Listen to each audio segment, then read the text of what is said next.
just say less. Everybody rocking with us, just say less. Everybody rocking with us, just say less. Podcast lit, baby, just say less.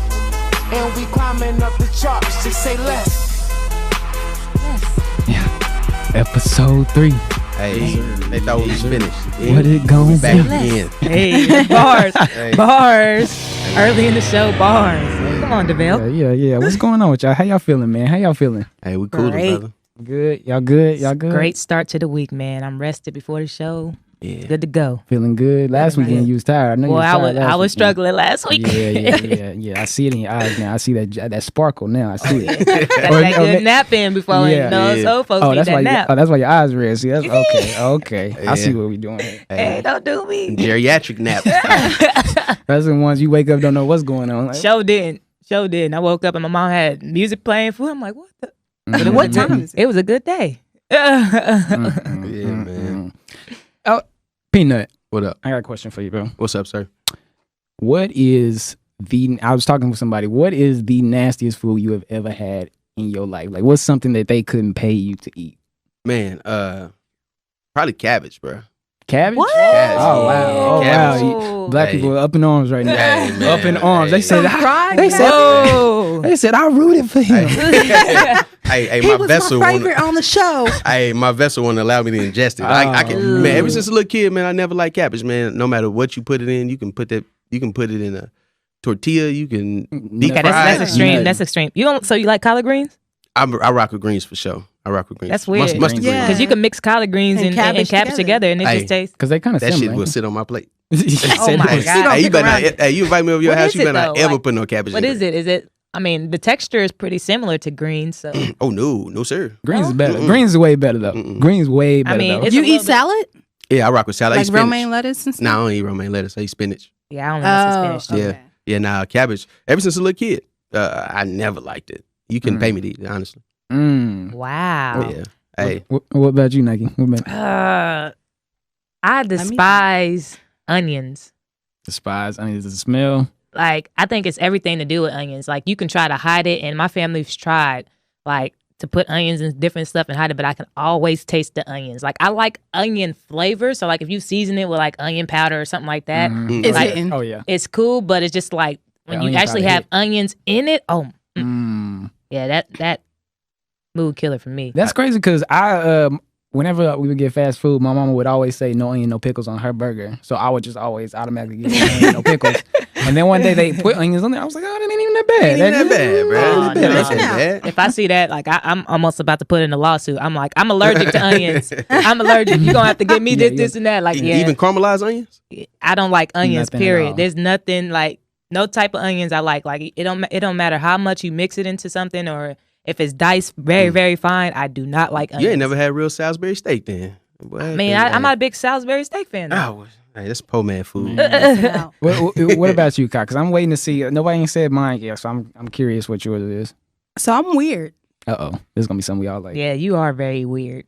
I don't like no type of white condiment. Oh, like mayo and shit? Mayo, Yeah. Oh, mayo's sour cream, Yeah. You, ranch, good. cream cheese. Man. Like, I can go on. And it's not the color. low key prejudice. Like, I'm not prejudiced. It's not the color. I just don't. Nothing. Is I got a brother cream like cheese the sweet one? No, cream Like, cheese. yeah, that you put on bagels and stuff. Oh, that like toaster strudel. Yeah. Or like but cream cream cheese cheese is frosting. not always sweet, though. Oh, see, that might be it. But I mean, you can make it sweet. So like the bagel stuff, has artificial sweeteners and stuff like that in it. Yeah. And then like when you get like cream cheese frosting, it has a lot of sugars and stuff like that. That's what I'm I thinking wouldn't of, know. the I'm not toaster eating strudel. it. So you never had toaster strudel? I did, but see, that's a little different. It's more like More candy, sweet. Okay, yeah, because boy, toaster strudel is woo. But toaster strudels don't have cream cheese in them. Not all of them. Ain't It's the cream icing? cheese frosting. Ain't the Is frosting? it frosted? or something. Oh, Yeah. is it? Okay, I know. I'm allergic Yeah, to the toaster stuff that you strudels. put on. You never had one? No, I had it. I'm allergic. You take She that had to risk. have one. You take Man, that risk. I would too. I didn't know I was allergic. I just was eating them, and I'm like, man, these things is fine. How old was y'all when y'all first had a toaster strudel? Damn, that was a long time ago. Oh, it was when you was a kid though, right? It was you was a child, right? Yeah. A child. Everybody was a child. Nah. I haven't had one since. I'm probably about 13. 13. That's still okay. I was like Hey, we 5. broke. Bro, look, the first time this is one of the reasons I know my mama didn't love me. First time I had a toaster strudel, you know how old I was? I was in college. And I just happened to stroll upon it. I'm out here thinking Pop-Tarts the best thing out. I'm over here I'm allergic to Pop-Tarts too. Dang, yeah, but toaster strudel better than Pop-Tarts though. It's just softened. They are. No, because you can put the Pop-Tarts in the toaster. Ain't no way. Toasted Pop-Tart is actually fire. It's fire. It is fire. It is fire, but guess what? A toaster strudel is fire. Is it because it's flaky? You got is it stutter with flaky crust? Fire. It's fire. But it's flaky? Yeah, I think it's the flaky. It's just all over. Because it's almost like a croissant. Yeah, it's like more fancy. It's more upscale. I feel that. You can eat it with your pinky or not. Like it's like more of an event, I feel like, than a Pop-Tart. Pop-Tart is kind of like casual, like McDonald's. Toaster strudel, you might, burn some candles, put some incense. I did not think I was going to start this episode off by really getting into a toaster strudel. I didn't. That is random as hell. Welcome back to another episode. Right. And what is the podcast. nastiest thing? Oh, yeah. The nastiest thing. I can't believe I didn't say this, man. Pig's feet. Pig's feet is the nastiest thing ever. That is the nastiest thing ever. I can't agree with you. All right, so some pickled pig. I'm not eating no pig's feet, but Bro, that's pig's feet also is like I feel like terrible. that's common. Like I think a lot of people think that's nasty. Yeah, that's why I said. I don't And know. I'm surprised none of y'all said that. Back in my day, Everybody eats sour cream, and I'm not touching it. I don't eat sour cream. But back in my day, when I used to eat pork, I don't eat pork. I don't mess with the swine anymore. But like when I was a kid, like, and my grandma, my uncle, or whatever gave me some pig's feet, I put some hot sauce on it. I tear it up, chitlins, everything. That's what they always say. They say it's all right. Just put some hot sauce on it. I feel like if I can't eat it without the hot sauce, then if you wouldn't eat it without the hot sauce, you don't need. I feel like you would eat it without the hot sauce. It's just that hot sauce gives it that extra. Yeah, man. So you would eat it without it. I've had you don't have Boy, you pig's don't feet is drown all it in hot fat. sauce. It's all fat. No, it ain't. No, it ain't. Hey, go ahead and try some pig feet. It is good. fat, a lot of fat. But I mean, yeah, back in my swine days, I used to tear it up. Yeah, so now there's no pork on your fork, huh? No pork on my fork. Yeah, I ain't mad at you. Ain't no dip on my chip. Ooh. Oh, hey, we're gonna get that in the car. Ooh. Hey, now, but welcome back to another episode of the Say Less podcast. I am your boy Peanut, and I have It's your girl, Young Nikes, Nike 2 Wavy. yeah, Oh yes. Saved by Davell, Young Veil. Kai Diamond. Kai Diamond. Hey, so what's been going on with y'all though? How's everybody weekend? How was it? How's this Monday coming along? Man, It came fast. It always come fast. The weekend's never long enough. Never. Yeah, I feel that. I think Yeah, this it was weekend, pretty I was pretty chill for me though. Like I did some online shopping. I ain't buy anything, but you put stuff in your cart. I did that. Trying to get the house and stuff together. So I'm working on my office and stuff like that. So trying to get everything, all the furniture, paint and all that to see what I want to do. And hopefully, that's going to be the mission for the month. Hopefully I can get that room completed. Yeah, HGTV. All right, Yeah. I ain't mad at you. Do it yourself. Really nice. DIY. Hey, Don, what's been popping? What did I do? that's what I said. What did I do? Hey, y'all remember too many I drinks. didn't go out.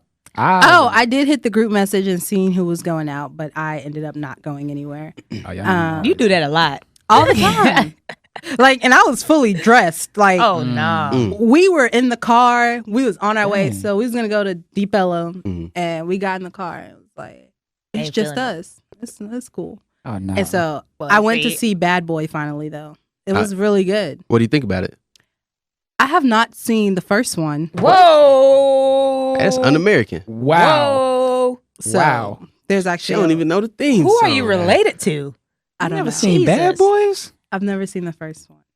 And I've only seen the second one. How did you watch the second one and not the first one? Well, I mean, I could see that. Maybe. I was in college and I went to someone's house and that's what they had on. But you didn't see the second one, then be like, oh, I should go back and watch the first one. No, the second one was really good, and I was like, I should go back and watch the first one. You I just never got did. around to it. I'm not a movie 'Cause you're person. not- you're not a movie person. So someone that has to makes put sense. it on for me to watch it. But Wow. You would have think that growing up, you would have seen it somewhere though. Like somebody especially, had it on. Especially with our Nana. yeah, I'm sure I've seen bits and pieces, a clip, but I Whoa, can't I'm like, remember who it. raised you? Oh yeah. But the third one was really good that I actually do want to go back and watch it. It was really good. And I Will haven't seen Smith it is yet. fine. I seen it. I gotta see It was good. It was good. It was good. But it's not the best one. It's not. I still say The second one? The second one. I like the first one. I though, like the man. first one best. The first one was good. The second one was more like action and stuff like it, but like they had a little more added to it. But the first one was The storyline? classic. Yeah, the first one's just classic. It's like you can't beat that. You can't beat that. But I did like the third one. Third one was better than I was expecting. Like I wasn't going. I didn't just feel the hype to go see it, but Yeah. Yeah, it was good. Yeah. So what you do, Davell? What did I do? I did go out because I had some people come down from Oklahoma, so I did end up out over at Prime Bar again. Yeah, they said they said shout out to you. They was like, "Where's she?" I'm like, "I don't know." I wasn't there. Yeah. Turned it up on the first. Yeah, Diamond turned that place out, so now they got her picture on the wall and everything. Oh, so dang. it's cool. Yeah. But I was there on Saturday and Friday. I probably was in Deep Ellum or something, but mostly I was chilling. I did some laundry and stuff. Proud of you, man. Yeah, man. I'll be putting that off. I'll be putting it off, man. I'll be like, that stuff be piling up. I'm like, Do y'all fold y'all clothes right out the dryer? I gotta be in a good mood. How long it sit? I do. I have to. If I don't, that it's gonna be like on my ottoman for like 3 weeks, and then it's gonna get mixed in with the dirty and the clean, and then the whites and my socks from a drawer. So I can't do that no more. I'm getting too old. 2020, I started folding right out the dryer. 2020? Yeah, 2019. I used to just. That's a good way to start the year year off. off. The basket. That's good. It's definitely good to do it right out of the dryer because you get all the wrinkles and stuff like that out. Yep. But like in the past 3 years, I've been slipping up. I literally let it sit in the dryer for God knows how long. Because usually for me, like I don't really go out like that, so it's usually work clothes. And I have a lot of work shirts and stuff, so I don't really need to wash clothes like that. So I just let it sit in the dryer or sit in the in the hamper for God knows how long, and then I wind up having to throw it back in the dryer to get all the wrinkles out because it's just like for sure. Yeah, it's bad. So I mean, I need to start doing it. That's again. a good thing, just to tell yourself to do it right out the dryer. Because I'm probably not. Well, I got it. Well, sometimes I do. I got to be in a good mood though. Or I got to be like still cleaning. Yeah, I got to be in that mood. Once I get in the mood, like I don't like cleaning, but once I turn the music on and you turn that Tevin Campbell on, can we talk? Oh yes. Hey, because them clothes are how you feeling defeated, boy. Boy, I don't know what it is about it. It's a mental thing, and they beat me immediately before the battle started. They already had me. But hey, I got you, man. That's what's up, man. So, as we do every week, we have a Black Business of the Week. The Black Business of the Week this week is going to go out to Celestestylesz on Instagram. That's CELESTYLEZ. Go best friend. That's my best friend. Celestestylesz, she'll get you right. And she don't sell the wigs that she wear on her head, so you got to DM her for more information. She get you the red ones, the blue ones, the green ones, the black ones, Peruvian, Yaki. Any color. That mauve. What Jay-Z said his suit was that mauve. She got that sticky icky. Hey, man. Hey. Custom wigs. Get your custom wigs from Brandy. Yeah, Brandy get you right. Shout out to Brandy, man. So if you need your install, if you need your install, the installation fee. Hey, is it an installation fee? Is it installation? It's an installation fee. So she charges you for color because it's a lot. If you just want a black wig or you want a custom color. I seen blue.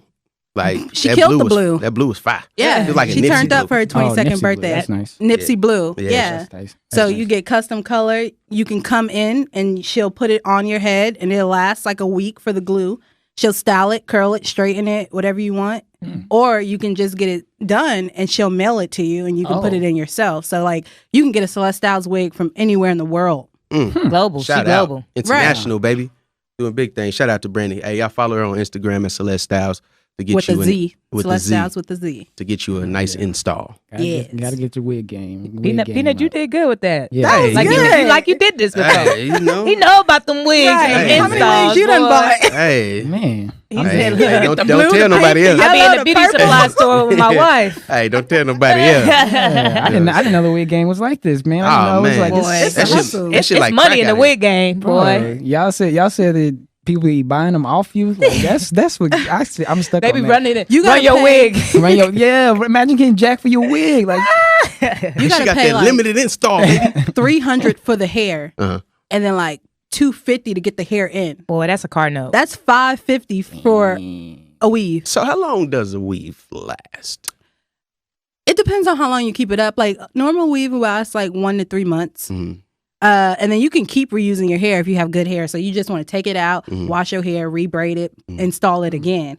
But it all depends on who did it and the quality of the hair. That's why you should go to Celestestylesz. Hey, there you have it. Good plug. Good plug. Yes, sir. Yes, sir. All right, man. So this week we got a lot to talk about this week, man. Yeah. So we got to get into the coronavirus, I would say. I think that's like the hottest thing on the streets right now. I haven't been to a Chinese restaurant in like a month. Boy. Yikes. I ain't had no orange chicken in a minute. No coronas. for I you, think huh? that's how they getting it over here, bro. They put it like in the hood, like where everybody go to. You know what I'm saying? Get Right. Your If fried that was rice, the case, man. I would have been the first one to have it. Hey, I You eat love Chinese? Chinese food. Man, I can't eat Chinese food anywhere, man. Like, New York is just like has a high quality of Chinese food. That's true. The hood Chinese food in New York. Here I eat like Thai food. Yeah, it's hey, like man, Chinese food in Texas is terrible. Yeah. I really don't know the difference between the Chinese food and Thai food and all that. I just it's a clear difference. In the pho, like all that. I mean, okay, so let's talk about this because I feel like everybody has like an inner Asian in them based off of the foods that they eat. I don't know how racist this is, but let's go. This is not. This, we here now. I'm just saying, like, I feel like if I was Asian, I would be Thai. You'd be Thai. I love Thai food. Like, I love spicy food. Man, I can eat pho every day. I can eat Paki Mao. I can eat boy. Y'all ever seen the show Fresh Off the Boat? I love that show. If I was Asian, I'd be that little boy. Eddie? They're like Korean, ain't they, or something like that? Oh. Vietnamese, maybe. Or... Yeah. That's the umbrella. Like every Asian is the umbrella. Yeah. I was gonna hit each one. See what you know. Okay. Yeah. No, that show is actually pretty funny. Like that's what I heard. Yeah. I haven't watched it though. But what do y'all think about this coronavirus though, man? It's spreading here in America. We don't know where it came from, but you know, my theory on it, just like all the other viruses, they're made by the government. I think it was a population control thing. So from bits and pieces, and I'm not sure. I haven't really been doing my research on it, so I don't know if I'm spitting facts or not. But from what I heard is that some doctors from over in China or whatever, they came to a lab and stole some of the virus, I guess, from a medical lab. I don't know exactly where. And then when they went back to try to test it, I don't know if they, like I said, I don't know if this is true. They were thinking about using it for like nukes and different things like that. But when they were testing it, you know, trying to make something out of it, they got infected. So therefore, it started spreading in that Wuhan, It's whatever. one of those. So they got, no disrespect to anybody if I pronounced that wrong. So I think it started spreading from there. But I really feel like, along what you were saying, it was a government thing. Like it's a population control because we all know that China has been overpopulated for years. You know, they've been putting caps on how many kids and different things like that you have for years. So I think it was more a population control thing. But it's kind of, it is definitely scary because I'm like, you know, like, God, let me know. Is this signs of the plague?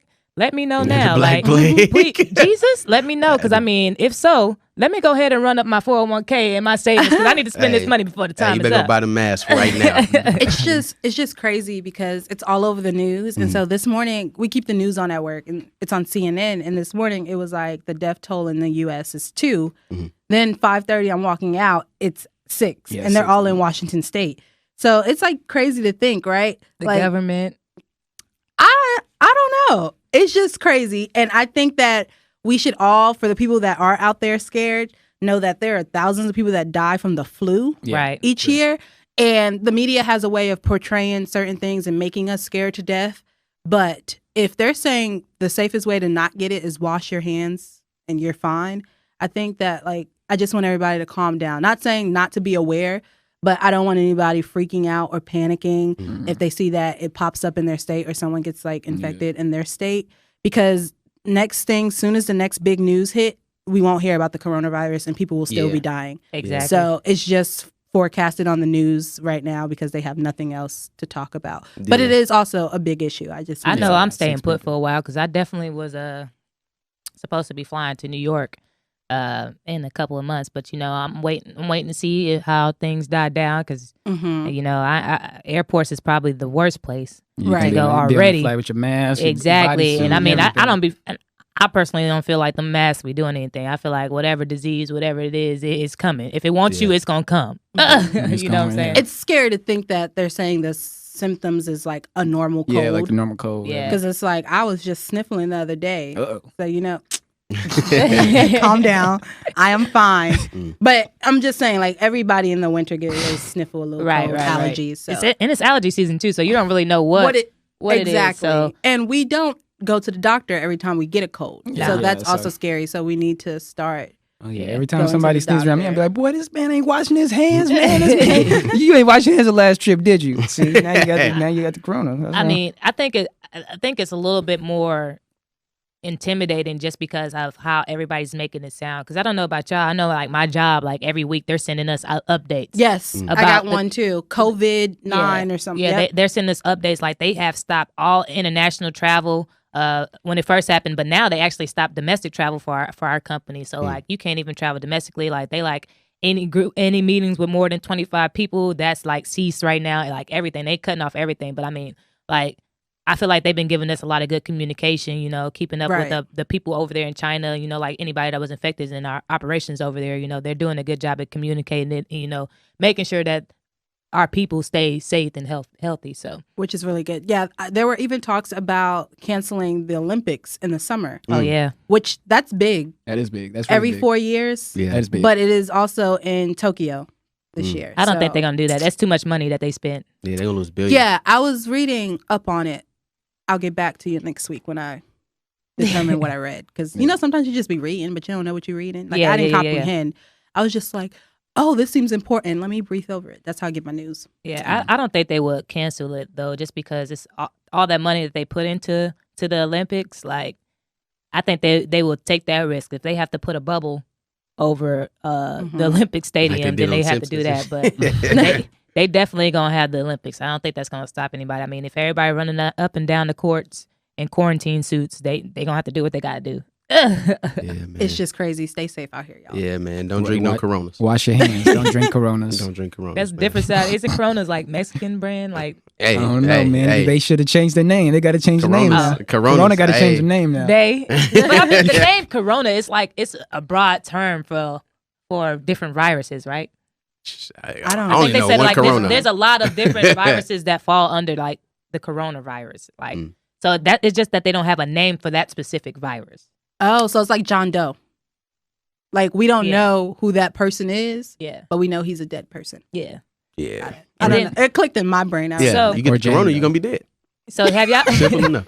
Have y'all noticed like so a lot of people have been going back and forth to The Simpsons because you know The Simpsons have been predicting the future for years, and it actually was a Simpsons episode 4.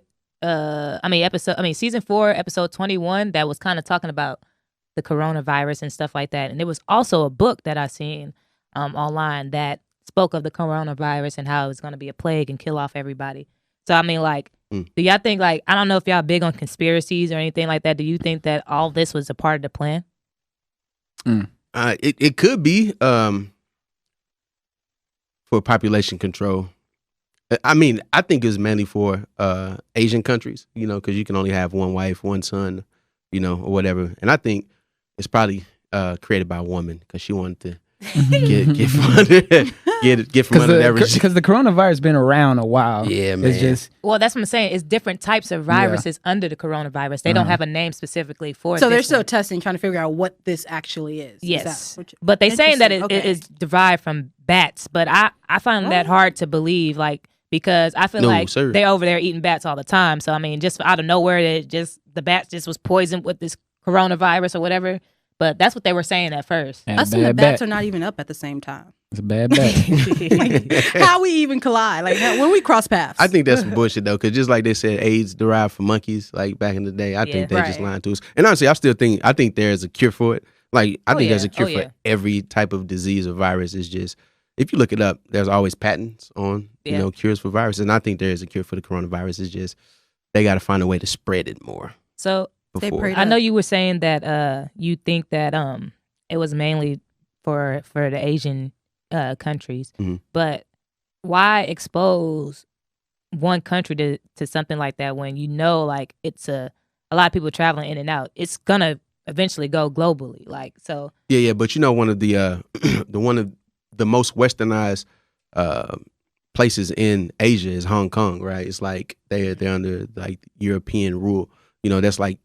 It's similar to America over in Hong Kong, right? So, and that is one of the highest populated places in the world.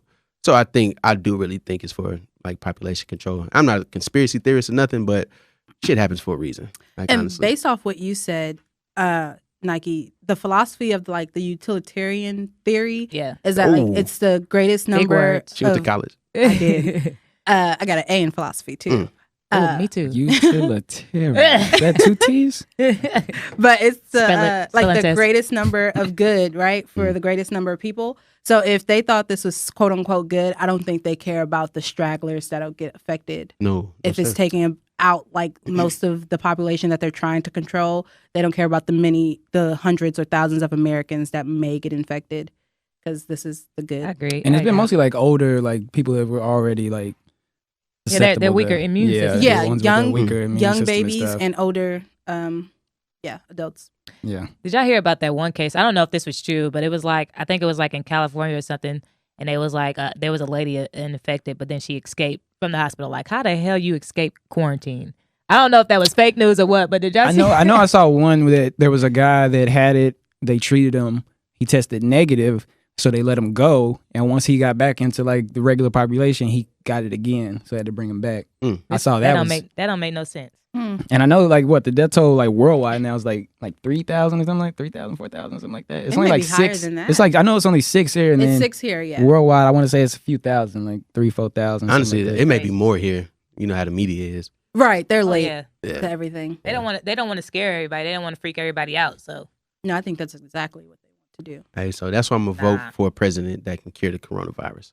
All right, so all presidential candidates, make sure you got the cure. I'm voting my interest in 2020 and student loans. Yeah, still. no, that's you got my vote there. You talk about student loans, I'm like that man spitting. That man spitting. He got bars all 2020. Hey, do you think we're gonna get back paid like for that? Like, so if you already been paying, you just nope. You just gotta look. We gotta be grateful for what we get. Yeah, you gotta take that L. You gotta take that L for being responsible. I ain't even gonna talk about no back. We ain't even get reparations yet, and you still talking about some back pay. You got good credit. We didn't get our 40 acres in the mule. We got 40 ounces in the pit bull. 40 ounces of pit bull. That was good. That was a good one. That was good. Yeah. All right. So that's a good segue into the presidential debate. Anybody watch that?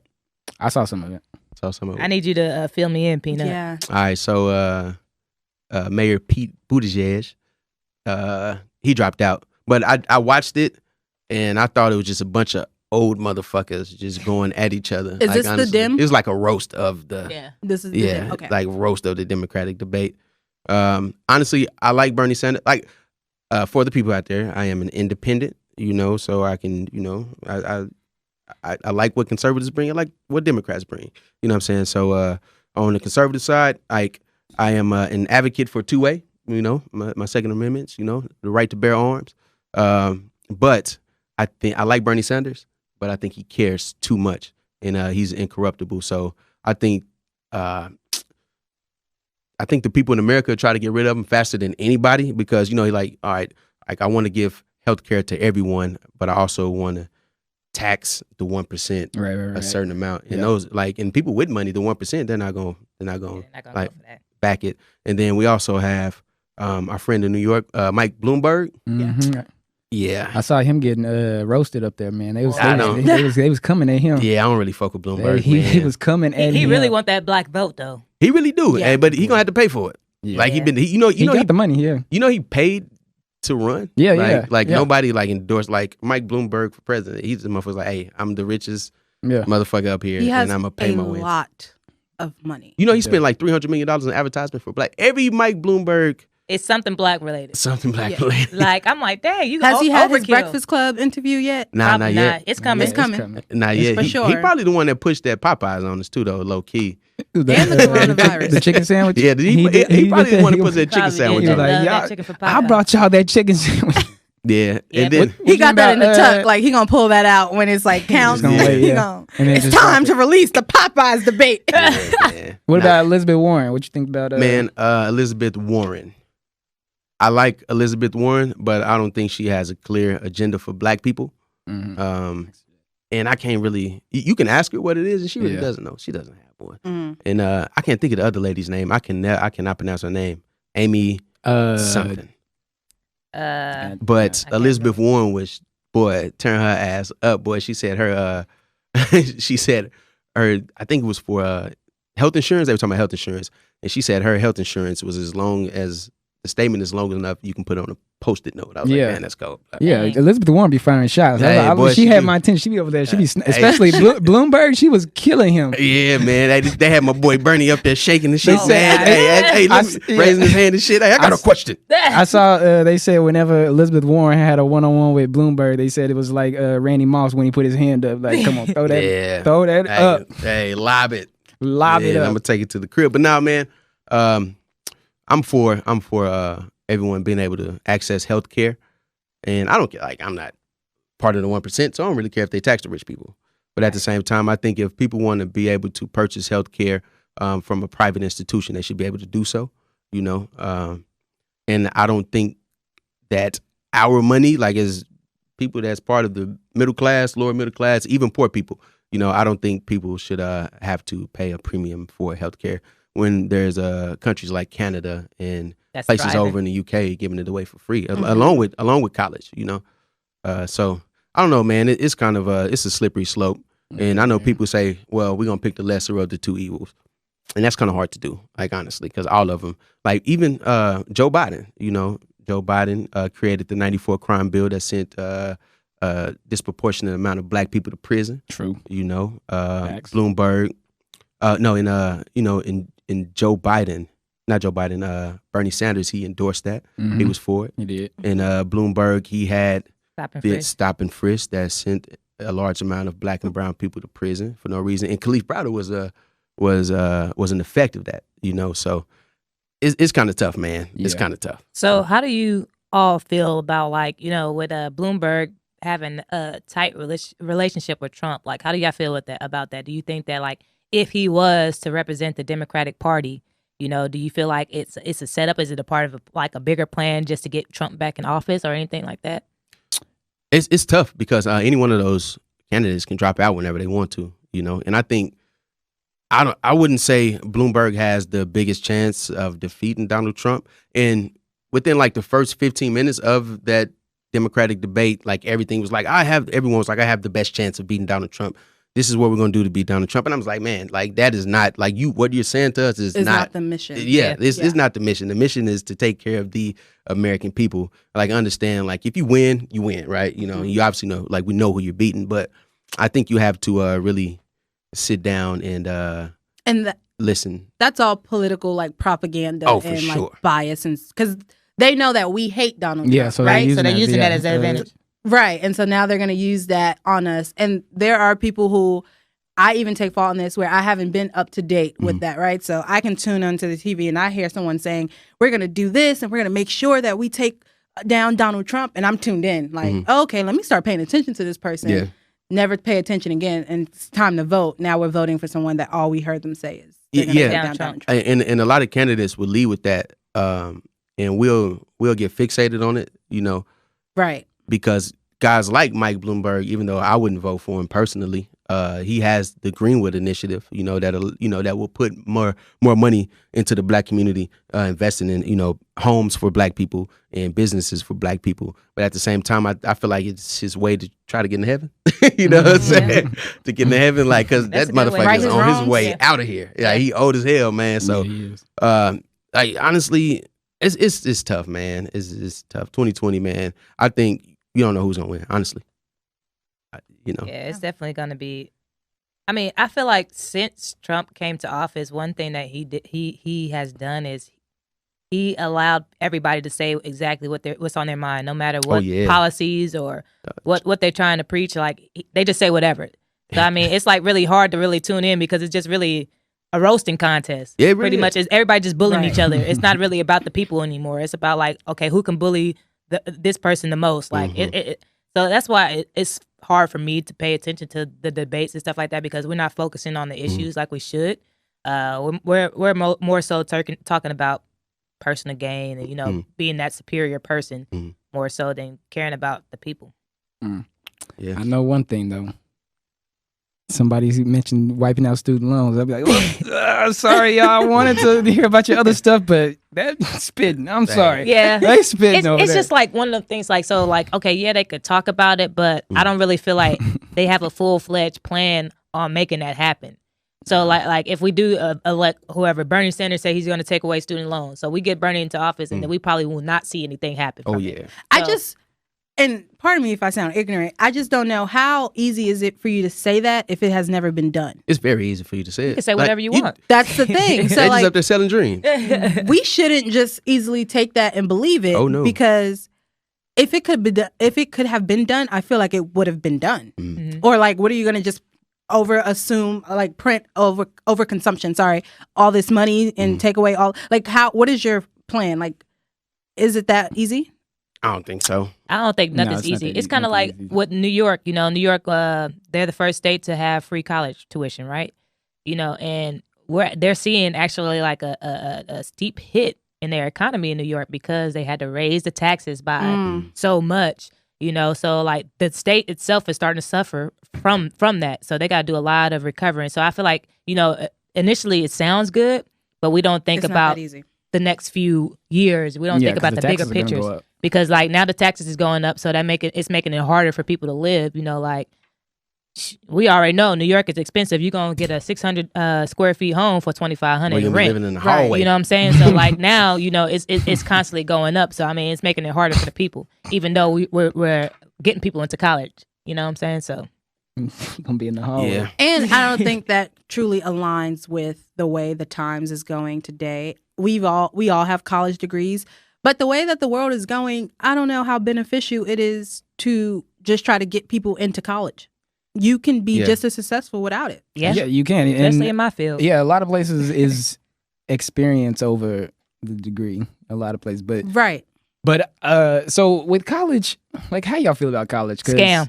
You feel so too? Because I feel like I felt that. Complete scam. Is it not? So my first question when I first got to college, I was like, why do I need to take these gen ed classes? And I literally just took them. And they have nothing to do with what I want to do. Why do I need to do this? I don't understand these first 2 years right now. Now, maybe if I need a refresher, or maybe I'm, going to be an engineer, so okay, I'll take some, just whatever. And you know how that's a scam? Because if you take an AP class and pass a test, you don't have to take them at all. Yeah. So you mean to tell me this one test, this 1, 2, or 3 I get on this test tells me if I need to take a whole $3,000 class when I get to college? Yeah. It's all, Yeah, it's all. I mean, like we should start a college, honestly, because we will be paid. Right. Yeah. We will be paid well. Yeah. So I think college is definitely a scam. It's a money making thing. Oh yeah. I feel like it was just more so like, that's what our parents' generation installed in us. Like, you got to go to college, because it was our parents. There wasn't a lot of them going to college. When we started going to college, everybody was going to college. So therefore, like, it's like a degree is worthless. It's nothing. Like, you have to go get like a doctorate's degree to like really, really, really make money. But like, and we got less people going to trade schools and different things like that now, so. I read something, or I was listening to a podcast that said if you go and work your way all the way up to your doctorates, unless you're becoming a surgeon, you won't see that money back that you spent on the degree. Yeah, I can see that. I wish they would start in like high school. Like high school, start preparing you for stuff that like really matter. Like have a class like how to like on finances. Finances, and working a checking account. Like, and it not be taught by the football coach. Yeah. Because I had a finance class that was taught by the football coach who didn't care. He's probably high school was way too easy. Yeah, like, I feel like those type of classes should be mandatory instead of like taking geometry. Like I've never used that. I've never used geometry. It just reminds me of that Big Sean song when he was talking about, like they need to stop teaching trigonometry and start teaching more about, taxes and investments and stuff like that. Because all they doing is lab ratting us, really. Yes, is just instead of preparing people for these decisions they're about to make, you getting older, you need to make these life decisions. Exactly, we need life skills. And you're not prepared. You're not prepared at all. You just going through school. You just know I need to study this, take the test. Rinse and repeat. But what I can say about college, though, is that maybe the curriculum it's a scam. However, the experiences you learn, the people you meet, everything is who you know and not really what you know. The networking piece is the only thing that was valuable. So it was very valuable. You do get a lot of networks there that you can still reach out. I'm pretty sure we all have people we can still reach out for this day that are in higher places and in positions that we wouldn't have known if we would have just graduated high school and tried to get into this working world. So I do think that is good. And even social experiences, like we went to PWI, so like I have protested. I have marched and I have dealt with racism and blackface and all of this stuff that, I don't know, going into the real world, you kind of see how you learn people in college. You learn everybody's not for you, and you learn that everybody wasn't raised the way you were raised. Mm-hmm. Oh, yeah. You also learn. Ooh, I just got a good Every question. brother ain't your brother. That is for sure. Every brother ain't your brother. They are in Delta, Delta, Delta. Right. That's why. So, with us going to Oklahoma State, a PWI institute where we, I think every year a percentage would go up. But like when we first started, me and Davell, it was like 8% Black people. I don't know. It probably was up to like 13 when you graduated, Dom. But I mean, share for the people that haven't been to a PWI, share like you guys' experience, like being the only Black person in a 300 student classroom.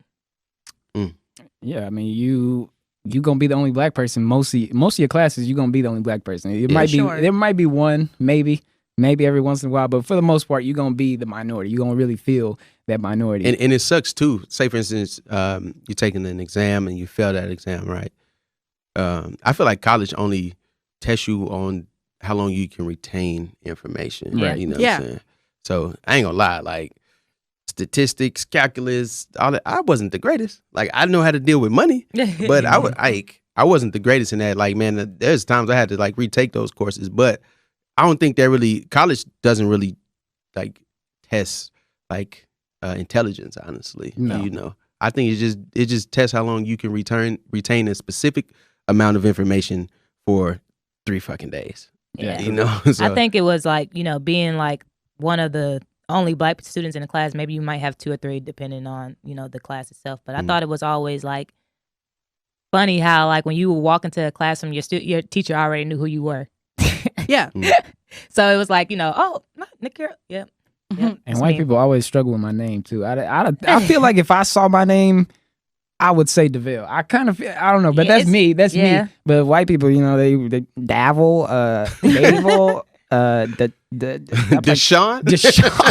Is there a DeMarcus here? I think they misspelled. Is there a DeMarcus here? D'Angelo? I'm just gonna mark. I see it. I'm just gonna mark. Oh, you know what's funny? Oh, actually, I just remembered. So I was in the financial aid office, and I'm sitting there. I'm the only Black dude there, and it's like 6 or 7 like other white guys there, or whatever, and some girls or whatever. So all of a sudden, we sitting there. They wait for your name to be called, and you just sit there and wait. And then all of a sudden, they was like, Jerome. Jerome, and I didn't. Of course, my name is not my name. But wait, I just sat there because that's not me. I'm not Jerome, so I'm just sitting there. And then she's just like Jerome, and then I look up, all the people looking at me like, "Are you gonna get up?" And then what's funny is the whitest dude stood up and was like, "Oh, that's me. My bad." He took his headphones out, and everybody. What's crazy? No lie, I met this white dude named Marcus Jackson. Marcus Jackson, bro, and that's like the blackest fucking name you can have, bro. Hey, I was like, hey, man, bro, you ain't invited to the cookout, but that's Jerome. Think of a white dude named Jerome. Jerome. Nah, I've had people do that too. Like even like as I moved into my career, like when I'm in training or something like that. For those that don't know, my name is Nikira, right? So yeah, it's a little different, it's unique. But there was a trainer that I had, and he looked dead at me, and instead of calling me Nikira or Nikira, he was like, Shaniqua. That's fucked. I said, oh no. I was like, so I'm just sitting there like, that ain't my name. Like, but I knew he was looking dead at me. And he was like, Shaniqua, like, and I'm like, nah, bro. Like, that was very, very racist of you. Like, you just, Shaniqua, like he thought of the blackest name that he could think of. Shaniqua Johnson? And just called me that. But that's like a perfect segue into my question. Like I know he's gonna wait for the end of the show for me to go into this. Let's get into it. But I just was thinking about it. So how is it being Black in corporate America? Ooh, well, you gotta put your white face on.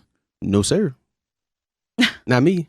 Elaborate on that. No, sir, not me. Nah, I can't do that because I think they call it code switching. Yes, I am not good at that. The way that I talk right now, the way I talk when I'm out there, you know what I'm saying? And like it's the way us as Black people, we speak with colloquialism, right? So we say certain things that mean certain things, and like I was never the one to be able to walk into a room and be like, "Hi, my name is such and such. It's nice to meet you, man. Yeah, G Cali gosh." You know what I'm saying? I can't do that. Yeah, put that in because like actually it was crazy. I had to talk with my therapist about this too, man. I was like, I feel fake to myself if I go somewhere and I act like something that's not of like my essence as me being this man in this body for 30 years. You know what I'm saying? Yeah. So like I was like, you know what? I couldn't do it. And I was like, I feel fake. And then she was like, don't look at it as you being fake to yourself. Just understand that where you are in corporate America, you have to wear certain hats at certain times. But why do we have to wear their hat? That's because they're the majority. That's the issue. I get what you're saying, but we have to wear our hat. You know what I'm saying? Like to make it, it's unfortunate, but to make it as a black professional in America, you have to learn how to communicate and be around white people that don't really give a fuck about your existence in wherever you are around their space, right? Right. So I think you just have to wear your hat and be like, you know what? I understand the setting that I'm in. Like I wouldn't even call it pressure, just like the culture. Yeah. The culture around it. You have to understand that you may be the only black person there, right? I think so. It's You have to. hard. You have to be like, all right, fuck it. I can do this for 4 hours and go home. Right. And so in my experience of working, right, it's kind of like the black athlete where they're extremely talented, but that's the only thing anyone knows them for is their talent. We have to work 10 times as hard. Oh, yeah. So at my job, I literally get called for the simplest things, right? Like someone who doesn't know how to put a PowerPoint presentation together, they think I am like phenomenal. Like they literally call me the PowerPoint expert and I am clicking a button. All right, Shaniqua. Like that is all I am doing, right? Yeah. And then there are other people at my job where I just don't feel like they do much. And it's just like I become this star person and that just shows how much they had to put in or give to like get the job. And I felt like I had to bust my ass to like, I've literally emailed the person that hired me like 20 times last summer and was like, I'm still here. I'm still waiting. Have you got my application? I'm still waiting. Like I knew this is where I wanted to work. And it's just crazy because I feel like everybody else there just happened to get the job or they just knew somebody who knew somebody and they don't really feel the way I feel working there. And it just like, you don't know if it goes unnoticed or not.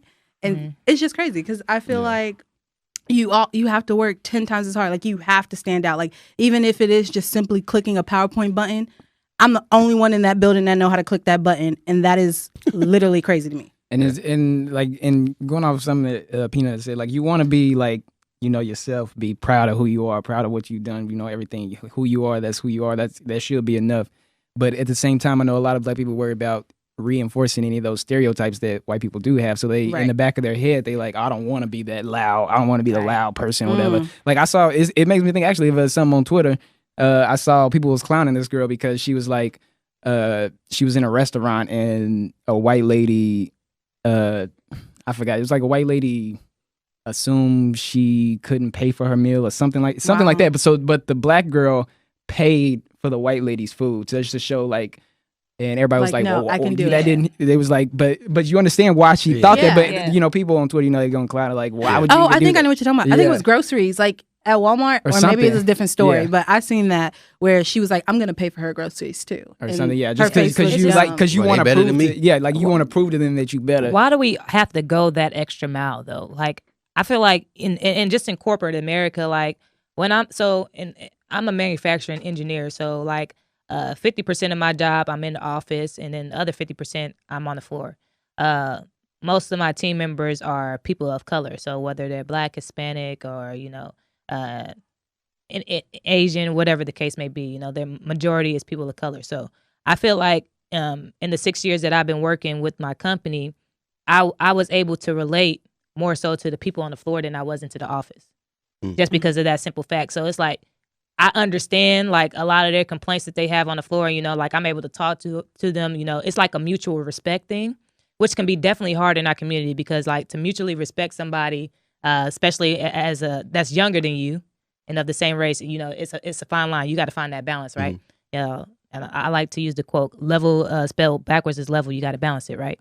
So like you always got to find that balance. And I feel like it's harder in a sense when you're young and you're black, and, you're coming in trying to manage these grown people that's been with the company for 50 plus years or whatever the case may be. But, they still have that mutual respect because they know that, okay, we had the same hardships to get here. You know what I'm saying? But that doesn't necessarily translate when I'm in the office. So when I'm in the office, like I can be putting in all this work on the floor, trying to build the relationships and help build that trust amongst like the management team and the hourly team, but in their heads, they already have like their mindset, like this is what I'm going to do versus, like how can we collaborate and work together? So it's more so, it makes it harder because, you have people that are not of color, that's running the business, trying to tell these people like how to run the business, and they're the one that's putting in all the work, you know what I'm saying? So they've been here before all of us. Yeah. So it makes it harder to like manage and, just manage that in that environment. And then, like I said, with the 50% of work being in the office, like for me, I feel like I'm always having to change my mannerism just because, like we were saying, like the mindset, I don't want them to think of me the way that they see people on TV or whatever. So, you might have to put on your little fake voice. I might not talk to them the way I'm talking to you guys, right? Because it's just like, I just feel a certain type of way, even though like, there's a little bit of me, like there's some things that you naturally can't hide. Like, right. If you mad or if you don't agree with something, they're going to see it over on your face. But you also you also have to understand that those people aren't ignorant. Like there are a multitude of black people that can speak well, that, we come from different backgrounds. Yeah. So they're not, I don't think you're reinforcing stereotypes if you get mad about something or if you get loud about something. And I understand like the mad black woman, you know what I'm saying? But at the end of the day, I think you just have to look at those people as just people with a title. Like that, me personally, I don't care if it's a CEO, like I'm going to be me regardless, Okay. So, and I just think that people, not saying you per se, but I think people just need to understand that like those people are just people at the end of the day. Because I had people, like you ever had like someone from the corporate office come down and be like, oh my God, we got to get this together. And then like your manager being all fake. Like this is such and such. Oh, this is a great employee. And your manager being fake. You know what I'm saying? I mean, I feel like I'm the type of person that I can pretty much get along with anybody. So it doesn't matter. You put me in a room full of people that never been around black people in their life.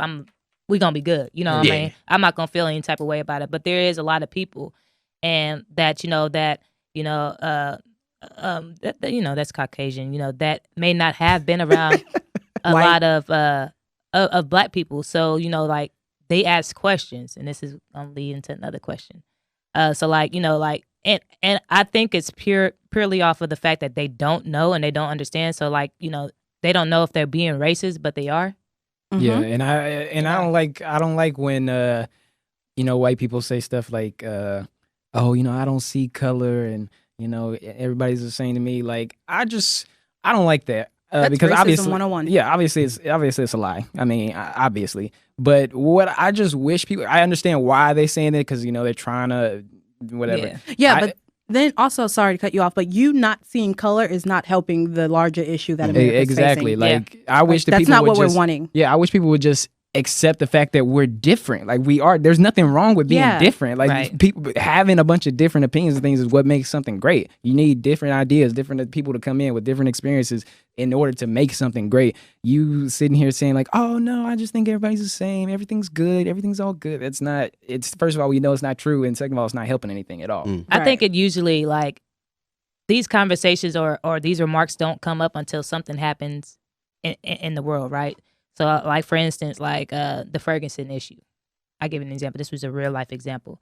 I had a coworker, and she spoke how she felt about the Ferguson issues and the police brutality and stuff on social media.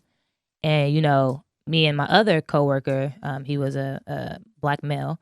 We talked about it, and we was like, it made us feel some type of way.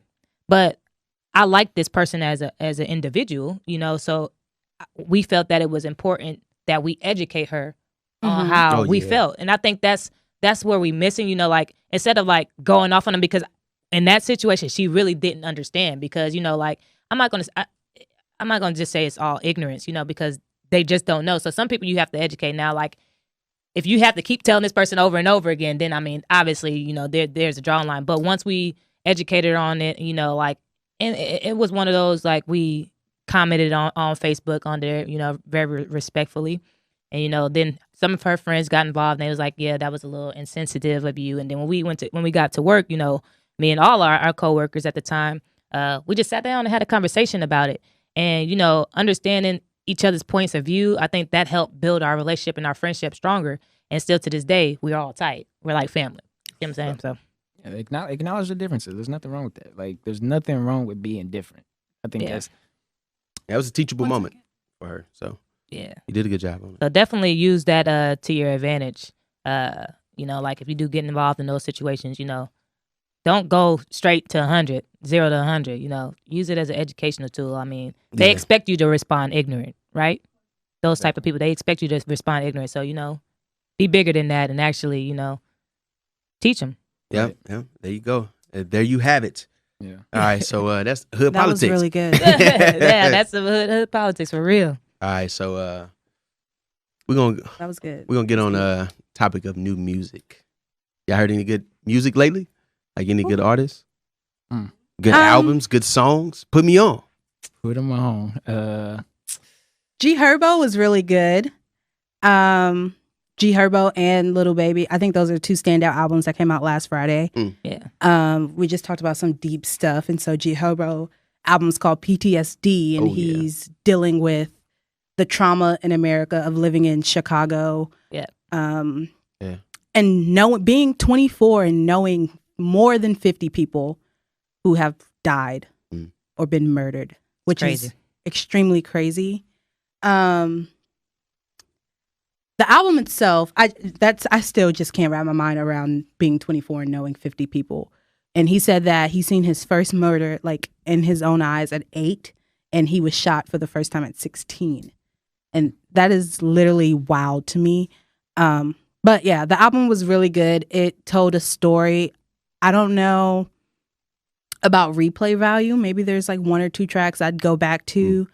I'm gonna have to check it out. Like I didn't see someone like get killed, but I can definitely relate because my best friend was 10 years old, and when he got killed, he got shot in his head, and I was 8 years old. I got damn, I'm about to cry. G, suck it up. Nah, just playing. But nah, man. Like I definitely understand. I lost a lot of friends. Like my best friend was 10 years old. Can you imagine having to bury someone in a size 12 suit? That shit is like, so I definitely understand the PTSD. Like I got friends, man, early on got killed 13, 14, like 15. Like I definitely understand. So I'm gonna give his album a listen, and maybe I can vibe with it. But yeah, hopefully it's good enough because G Herbo, he was rapping off beat for a long time. He still is. Just hope he is on beat. I think for me in this album, he's a little bit. I think it's just a little bit. The Midwest in him, like the way his rhyme scheme is, it's a little hard to grasp because I think that's what I was listening to. Like it was like a lot of stuff that he was saying. It's like his voice, it kind of annoys me a little bit. I can see that. But yeah. So he talks when he raps too. Yeah, he so doesn't like really even his have freestyles, like a melodic. Like I respect him because he's one of the few people that go on like Funk Flex and actually just freestyles off the dome. Like I don't feel like he writes anything. Like he freestyles, and you could tell that. So I think he's a genuine artist.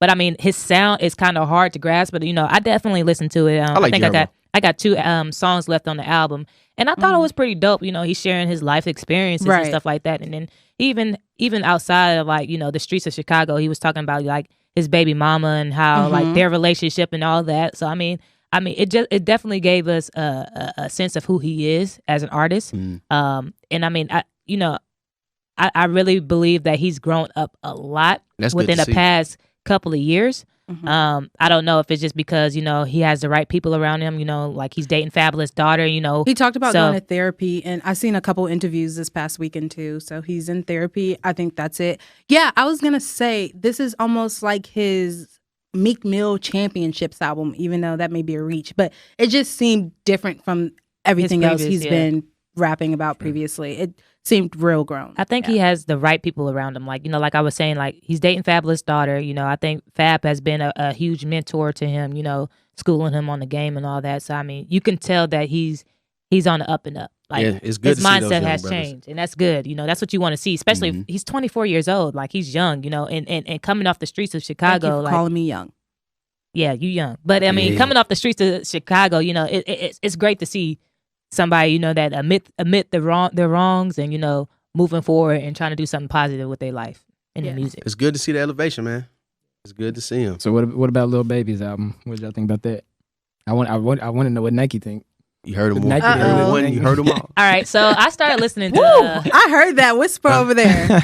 I heard Lil Baby's album. Well, I listened to the first 10 tracks because it's like 20 albums on. I mean, 20 tracks on 20 there, songs, not albums. Dang, that's a lot. But it's 20 tracks on the album. I got to the first 10. I think so far it's cool. He had a lot of dope features on it. I think the last song that I listened to was with Wayne. And boy, y'all gotta stop hating on Wayne because Wayne out here. He on these new hits. That's what I suggested though. He's gonna have to. He out here though. So I mean, for the most part, you know, I'm going into everything that I listen to now with a different mindset. There you go. So because of that, you know, you love to see it. You know, it's growth. And like I was saying before, I have to, you know, with me trying to start my own record label, I have to be open to the different sounds and stuff that's coming out today. So I mean, I know like Peanut was saying, you know, I mess with a lot of underground artists. It's because I'm watching them because I want, once I get the bread right, you know, I want to put something down on the table and be like, hey, you know, come over here and sign with the squad. You know what I'm saying? So you know, I keep my ears to the street. So I'm growing.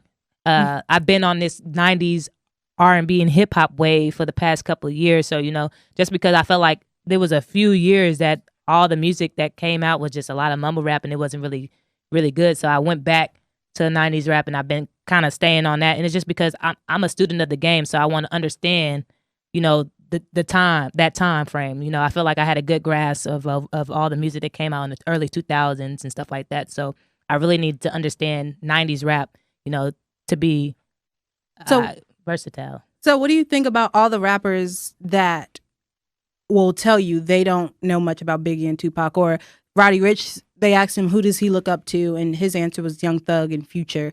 And so is it okay to rap in this day and age and not actually be a student of the game or know hip hop from when it started back in the Bronx? Yeah, I think it's okay. I think it's okay, but I mean, if you really, really love music and you want to know the deeper and have that deeper connection, I think then you should go and do your research.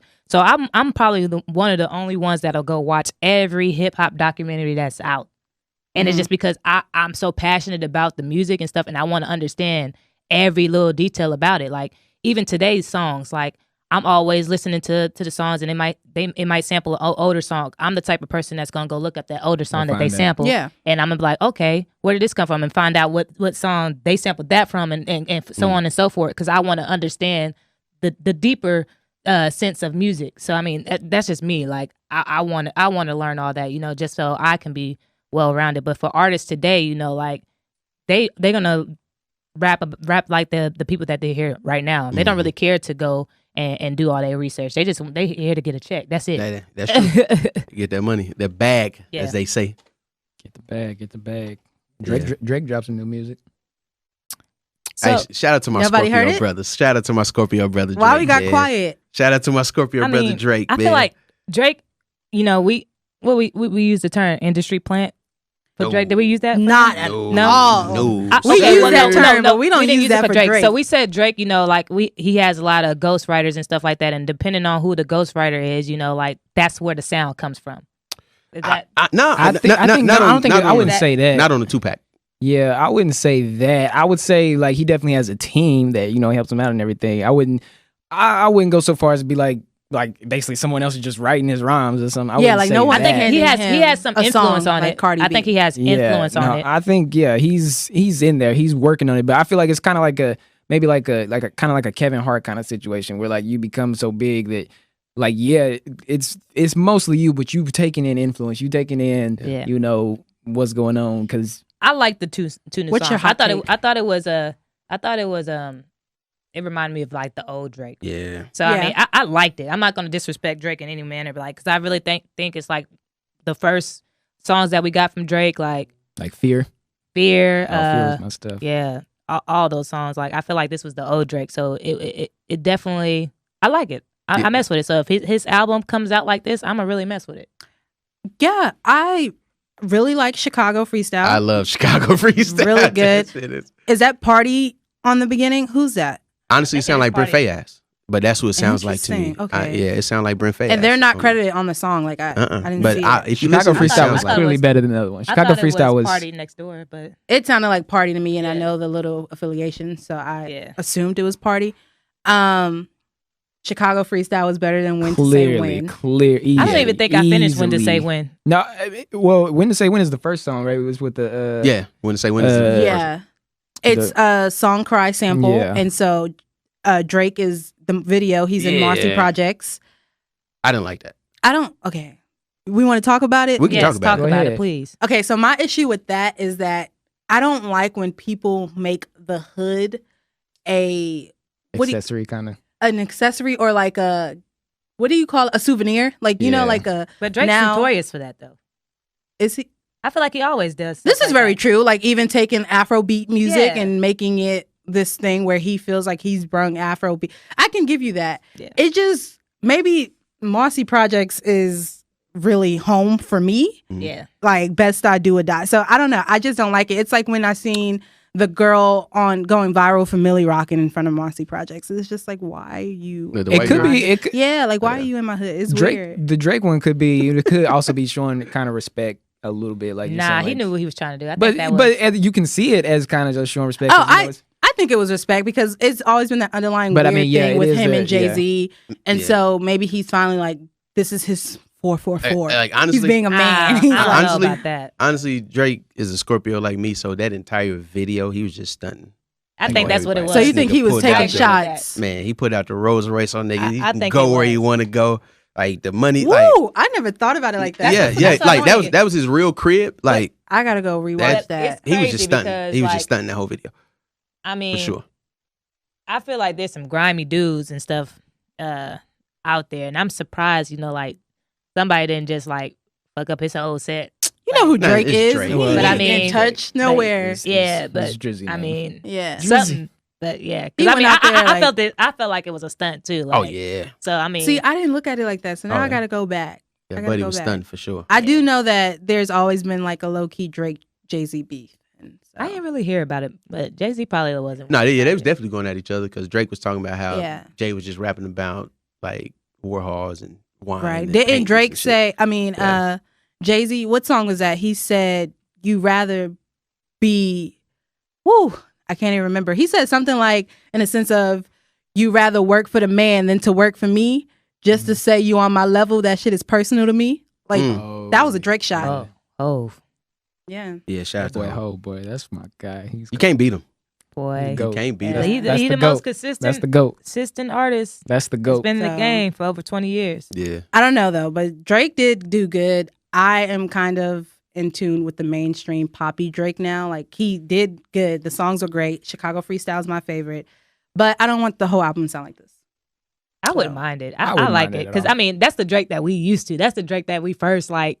That's the Drake we fell in love with, you know, at first. But I mean, I don't know, like brand new, all them. Man, come on, Drake.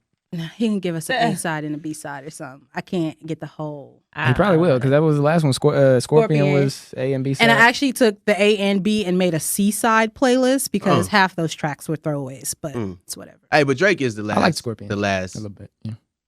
Big rap superstar. I'll say the latest, the biggest. I don't know if he's the last, but the latest. Yeah. Now I think he's. I don't think it'll be. The man had a run for 10 years. I think it's just because he had crossover hits.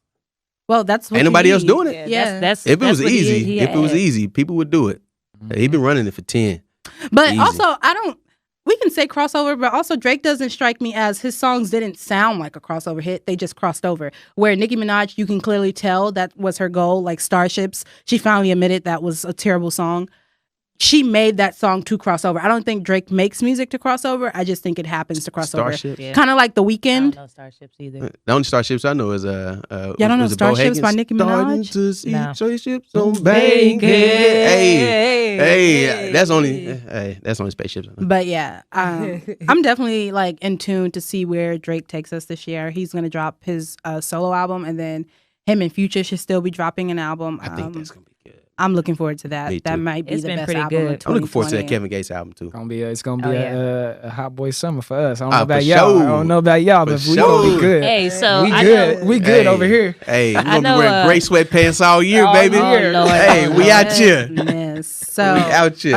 I hope we get a hot girl summer because not looking likely. The way the forecast not looking like. The way the forecast is showing. Megan can't release no music, y'all. Free the stallion. Yeah, Free the stallion. Like, so this goes back to, we touched this lightly when we were talking about P. Diddy and Mace, about the deals that you signed. And just being young and hungry and ready to get into the game and not really paying attention to what you're signing. I never fault a rapper for that. Like, I know there's a lot of people that's like, well, you're stupid, you should have read it, blah, blah, blah. She literally said in her Instagram live, I was 20, I was young. And that's how they get them. She thought the person that she had a personal relationship with the person she signed to. Yes, T. Ferris. Yeah. And so it's just an unfortunate situation where she does become this. I went to the website of 1501. I'm not going to hate on nobody or like throw no shots, but it's Megan Thee Stallion plastered all over, and then 3 local artists that probably have like 10K on Instagram. It's a lot of people that signed to them, right? Because isn't like Young Thug got a deal with No, them I think you're thinking about 300 because she signed to 2 independent labels. You're right. 1501 is a Houston-based independent label who the CEO is Carl Thomas. No, that was funny. The singer? Carl Crawford, the baseball player that people know him by. He had a baby by Evelyn Lozada. Okay. He was like, so it just seems real fishy because also you being a baseball player, and he was like an All-American. I had to Google him today. And research, baby.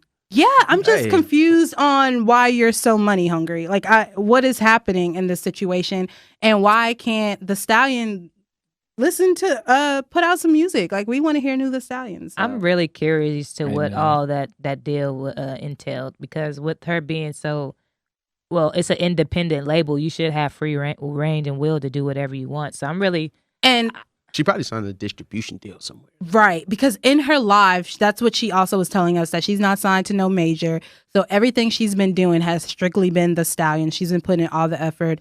She talked about her mother who has passed away, who was her manager, and how she was a rapper too. Really? Her mother was a rapper. I didn't know that. Yeah. Yeah, and how they was literally just grinding out. And she had this relationship with T. Ferris, who I don't really know much about. And signed the deal, and she actually said, and I can kind of believe it, she was already popping and was Megan Thee Stallion when she signed, and so she kind of put the label on. But now you can't say that now, being that you're going to go back and you're in this little tussle with them, and so it just looks weird, and it's all a money fight. But good thing she signed her Roc Nation management deal. She has Jay-Z in her corner. I'm pretty sure everything it's gonna get taken will care be just right. I'm not going to even say the summer. By spring break, we're going to have new Megan. He'll get out everything. Of that deal. Yeah, everything will be good. But yeah, being young, being hungry, I understand it. But let's just make sure you guys are reading your contract. There's comes a point to your, like you were saying, there comes a point, you know, we've been seeing this time after time after time. I know everybody done seen the TLC story and all that on VH1 by now, but we've seen this. You got to read your contracts, man. Or get a lawyer. You got to have a lawyer present and actually have somebody go through and read all the details, because we've seen it. People are getting screwed over year after year after year and filing bankruptcy. There's people that's been filing bankruptcy because of the deals that they had, you know? So like, I mean, it's a point of time where we got to take ownership of that, and we got to admit, like, okay, yeah, that was my fault, because at first, a label, they're going to throw you a whole bunch of money. You're going to see this check. It's going to be more money than you ever saw before. But at the end of the day, you want to make sure, like, okay, I want this money to be consistent, and I don't want to have to owe anybody. That's also true. But that's a major label. Also, independent labels, let's stop screwing over our own people, because we're all trying to get to the top at the same time. Yeah. We're all trying to eat at the end of the day. So they said that this label has probably got back 10 times more than what they put in. Oh, yeah, that was a nice return on investment. Boy. Right. Yeah, because she came out like, hard. Megan popped.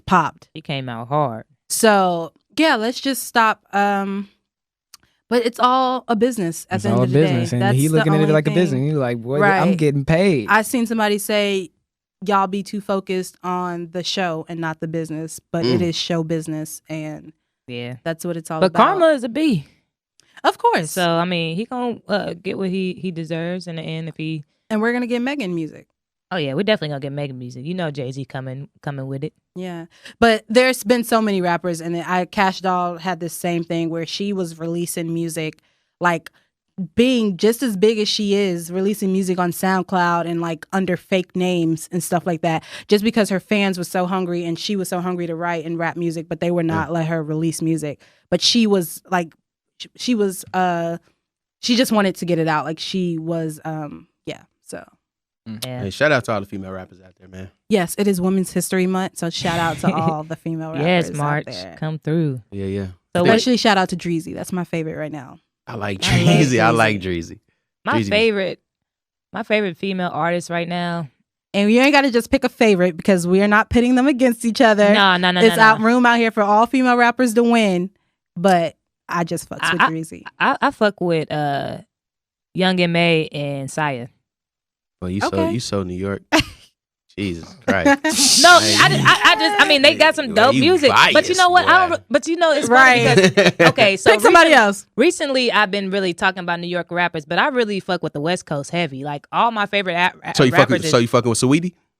Okay, I don't mess with. That's Saweetie. my type. I think that song is Hey, so if y'all don't have a annoying. hot girl summer, I We're think not that going to song- have an icy one. hey, you have an she icy said, girl winner. I Hey, think- she gonna I hold think it down she's for so you. annoying. It's we in the thick of the winter right now. We ain't hear a Saweetie song yet. She too busy in Quavo videos. Yeah, man, that's tough. But yeah, I would say those two. And maybe I don't know. Their music is not your typical girl. I music. like Maybe that's Rhapsody why. though. Well, that's obvious. I was about to I say like Rhapsody. Rhapsody is hard too. Like Rhapsody is I hard. fucks with Rhapsody the long way. Yeah. Y'all know a girl named is it like No Name? Yes. No Name Like, Gypsy. yeah. I like No No Name Name. hard. Now, I she, haven't I like haven't heard of her her. yet. I listened to her way back Yeah. in the day She when was on Chance's. they all came out mixtape. together, Yeah. like a long time ago. Tierra Whack. Tierra Whack is I hard. haven't listened to her. Fire. I couldn't. Tierra Whack is hard. Yeah. I couldn't get past her persona. I like it. But she hard when you listen to But her. that's the probably thing. There's a lot of songs, and I don't even know if this goes out to the artist. There's just a lot of songs that don't have replay value for me. Yeah. But I can watch a video and be like, she's dope, she's fire, and Yeah. never listen to a song again. I don't know. But Y'all like Doja Cat?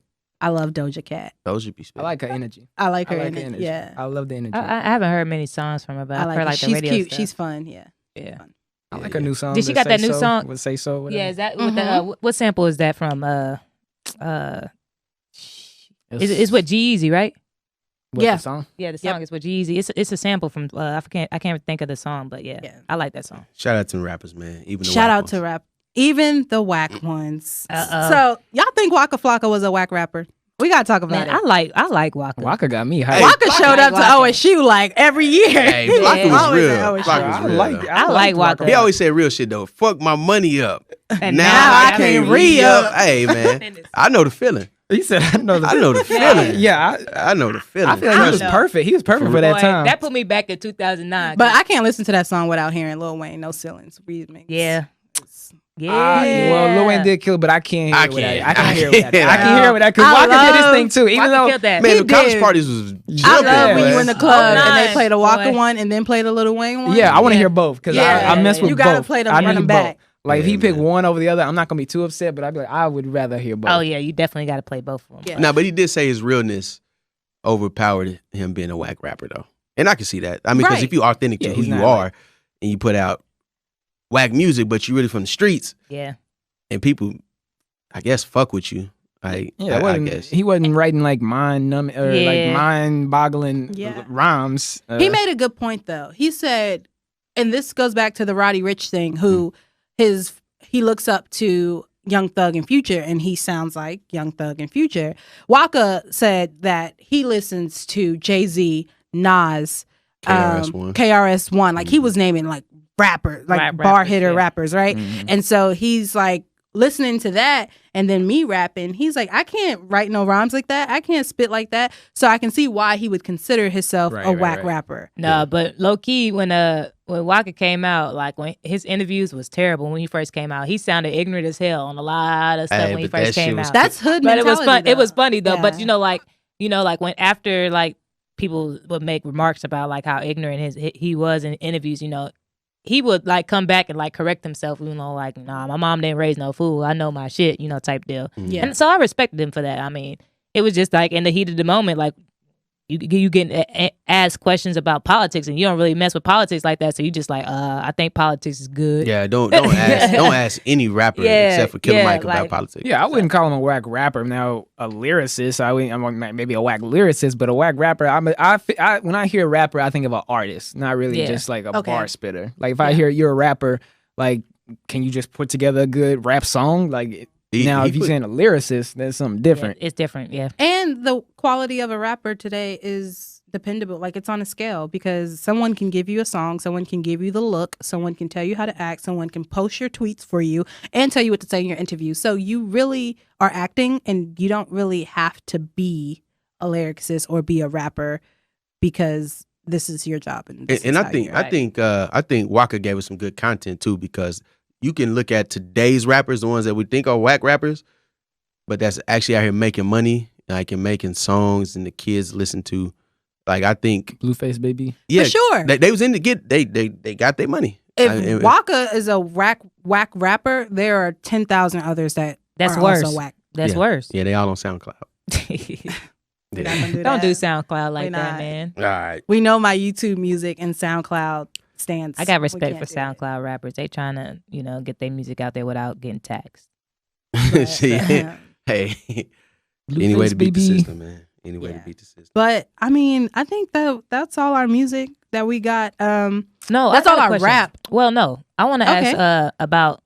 So in 2014, where were you and what songs was popping? Damn, 2014. 2014. It's a random year. I can tell y'all mine. What's yours? So 2014 was a good year for me, right? Okay. Yeah, just recently graduated college in December of 2013. Talk to me nice. Entered the workforce. So, I was really on my grown woman, really, I thought I was that nigga, right? I'm coming out making more money than I ever had and all that. So there was a couple of albums that I would say that in 2014 that I messed with heavy, and it was heavy in rotation. That Jeezy Seen It All album, hard. Mm-hmm. That Holy Ghost, Seen It All featuring Jay-Z. Yeah. Kaz in Effect. Kaz, I'm the man. Yeah, ass around. That was my joint. Like Isaiah Rashad, Sylvia Demo. Yeah. Dope. Kevin Gates. Life I live like people By Any Means. And Luca Brasi too. K Camp, In Due Time. Like Absol, These Days, Oxymoron, Migos Low. Like 2014 was like it was a pretty solid year. My Crazy Life came out that year too. That was a phenomenal album. Catalactica by Big Crit dropped. Hey, 2014 was solid. 2014 was actually my fresh. Oh, Ben Staples, Hell Can Wait. Oh my God. So 2014 was actually my freshman year. So you was leaving college. I just graduated high school. I left college. and I was a freshman in college. And actually, YG came to OU, and we got to see him perform for My Crazy Life album. That was dope. But 2014 actually had a lot of commercial hits also. And so I seen the Shade Room post this, and so we gotta discuss this. Like, we gonna have to break this Did it have all T.I. the on way there? down. If it ain't about the money. I think so. Okay. That was it. That was it. Yeah, that was a song of the Like, song. it had let me read this list to y'all, because it was hits after hits in 2014. Yeah. Loyal, Chris Brown, and Lil Wayne.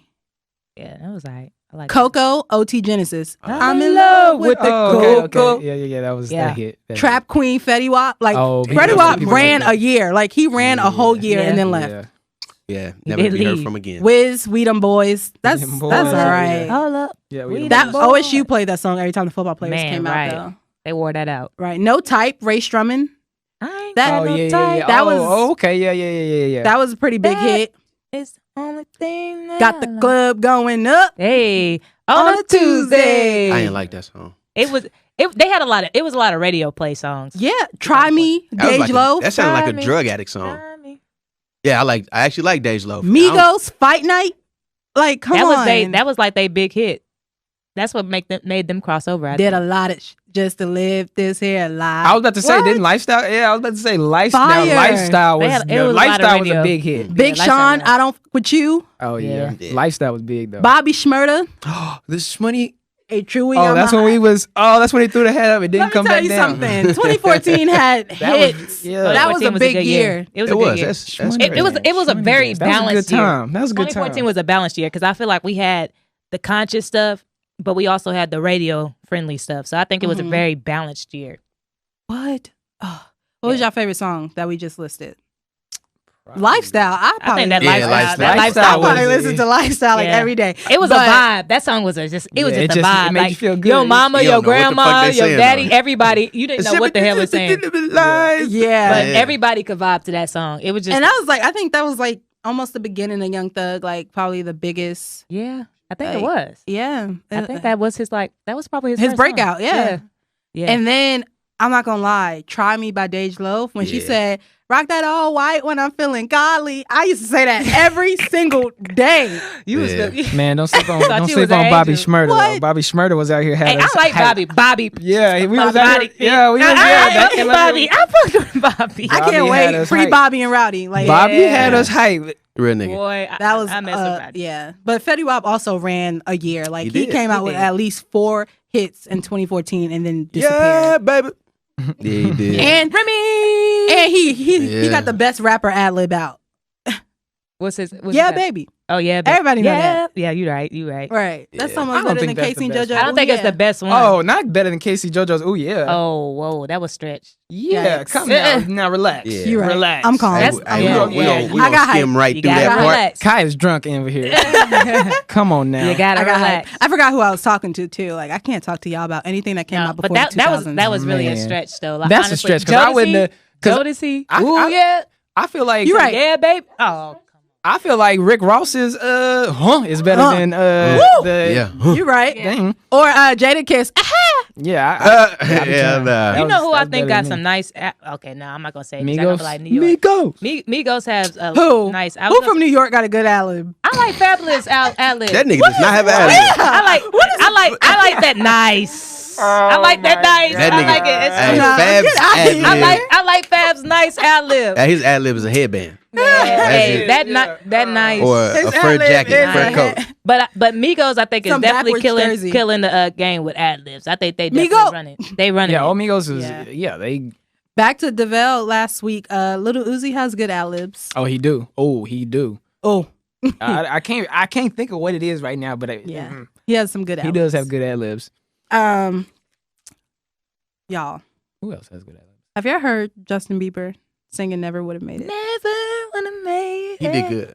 I give it to him. He did pretty solid. I give it to him. I like the YouTube version with the Never, yeah. Never. Yeah. Oh, that's never. Boom, boom, boom, boom. Yeah. Hey, that's some cut, Mm-hmm.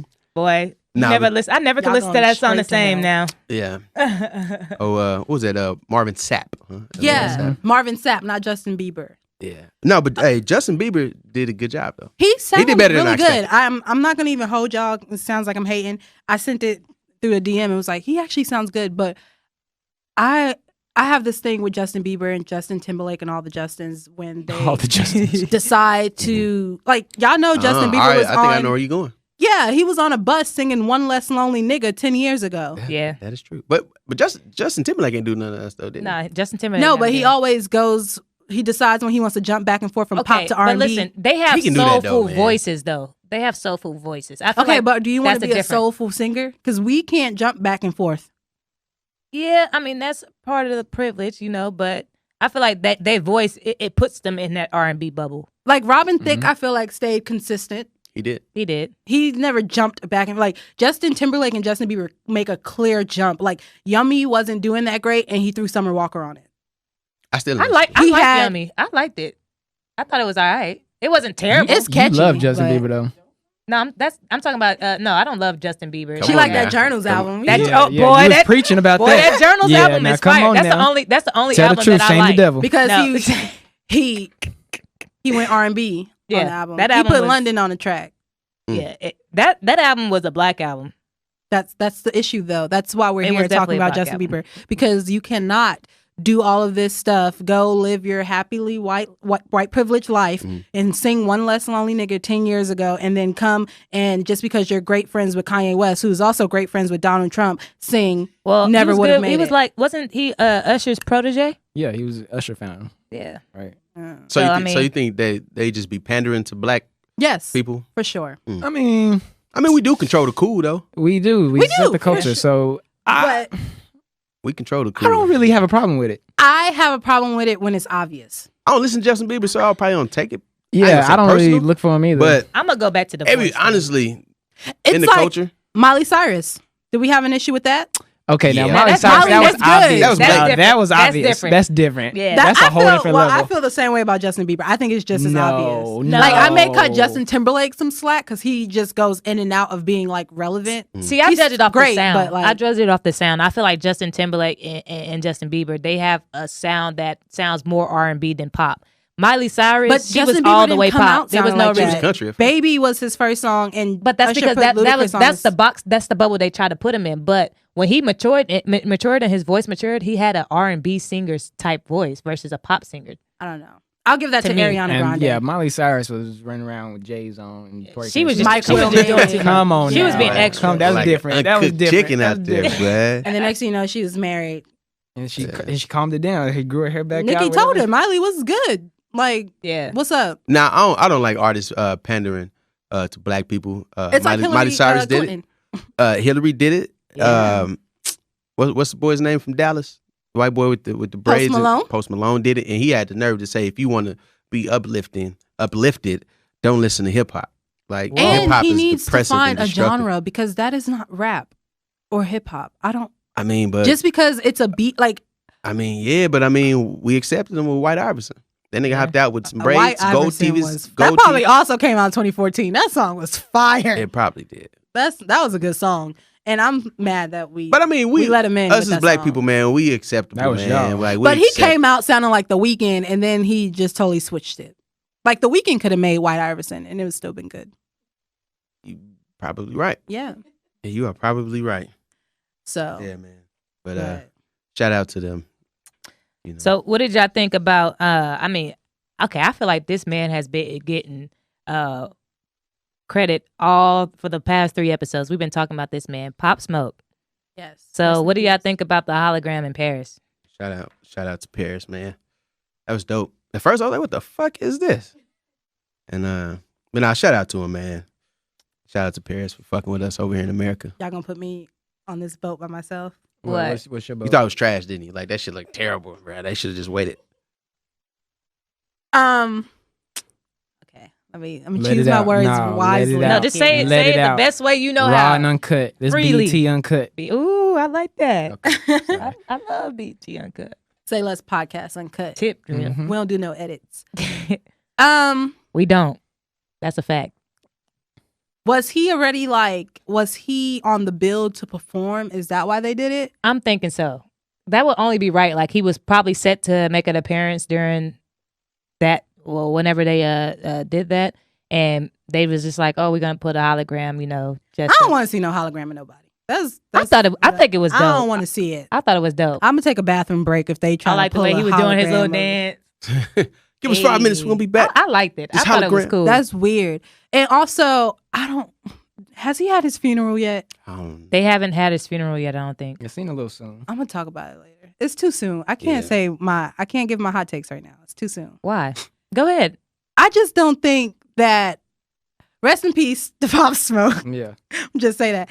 But I don't think everybody is like a superstar or a phenomenon just Right. because they died. Yeah. Like they get some type of Ooh, glory awesome. pedestal now that they died. No, like I he feel was like- still up and coming, y'all. Yeah, And yeah, think no, we- they gonna do that every time. If someone dies suddenly, like say if Lil Wayne died right after the Carter, boy, he'd be the greatest rapper of all time easily. yeah, like he's the greatest of all the young rappers out right now. We lost him too See, soon. Definitely I lost di- him too soon. I but don't see that because I feel like he was on the rise because he was doing shows and stuff overseas and stuff. So like he had a fan base already. So I mean, I think that No, his early I'm not talking about this- demise added on to it. So now people looking him up. But I feel like No, I'm not I talking still, about I'm this still standing Paris with. show. I thought even if he was alive, I felt like he was gonna do numbers this year. totally agree with you. And I'm not even talking about the Paris show itself because, first of all, that's where rappers go and get their bag from the jump. It's harder for them to pop here than over there. Yeah. But it's the effect of someone dying and then the whole internet, and it's Black Twitter, either find some disgusting things to say about the person or they overhype the person when they can't find anything disgusting to say about them. And they make them seem like they were just this greatest of all time kind of thing. So do you think the love that Nipsey got after he passed was warranted though? Bro, I didn't know people mess with Nipsey like that because when I was talking about Nipsey, like it seemed people didn't really mess with him like that, bro. I used to listen to Nipsey, but people did not mess with him like that. Mm-hmm. And then when he died, all of a sudden everybody was, and then I'm not one of them type of people that be like, oh, now you did, now y'all want to listen to it. I don't care. Like, go listen to it. It's good music. I feel like it was warranted, but I don't feel like a lot of people was messing with Nipsey unless they really like hip hop, real hip hop, like lyricists. You had to be on hot new hip hop. Yeah, like because people really wasn't digging it, especially like this newer generation. These kids wasn't really messing with. I truly tell you that I did not know that Nipsey had as many mixtapes as he's had. I was listening to Nipsey in the beginning. Yeah. He had a lot. That Crenshaw album. The first Nipsey, like I knew him from being on like features with YG and his songs like that. And then I did listen to The Marathon Continues, the actual album. But anything before that, I couldn't. I was listening to it. Flossin' Boy. And what was Drake's first mixtape? So Far Gone, right? Yeah. I heard Nipsey on there. Was Nipsey on So Far Gone? He was on Killer. He sure was. Kendrick Lamar was on there. Kendrick was on? He did So Far Gone? Yeah, he did an interlude. Yeah. I'm telling you, go back. Like them niggas was way back. Yeah, no, I mess with Nick. That's way back. I think it's just verbiage though, it was like 2010. I feel inspired by Nipsey now as like post life after he's passed away and learning all of that he's done. But Twitter can't ever say they learned something new. They always got to act like they've been up on it or knew it. And that's my issue with it. You wasn't riding for Pop Smoke like that before he was alive. You didn't listen to Nipsey before he was alive. I have Nipsey songs in my playlist now. I didn't have them before when he was alive. Like I went and was like, oh, Nipsey was really out here. Like I missed out on this gem who was alive doing so much for his community and all this stuff. Honestly. Yeah. Like I honestly started paying attention to Nipsey because I followed Lauren London. Like let's just be real. So I just think that people need to admit that part of it. Like Black Twitter is clout chasing. Let's take it to another level. Like, so Big and Tupac, do you feel like, because everybody universally says, when you say the best rapper, they say Big and Tupac automatically. Like automatically. There's no question. They don't want to hear no debate about it.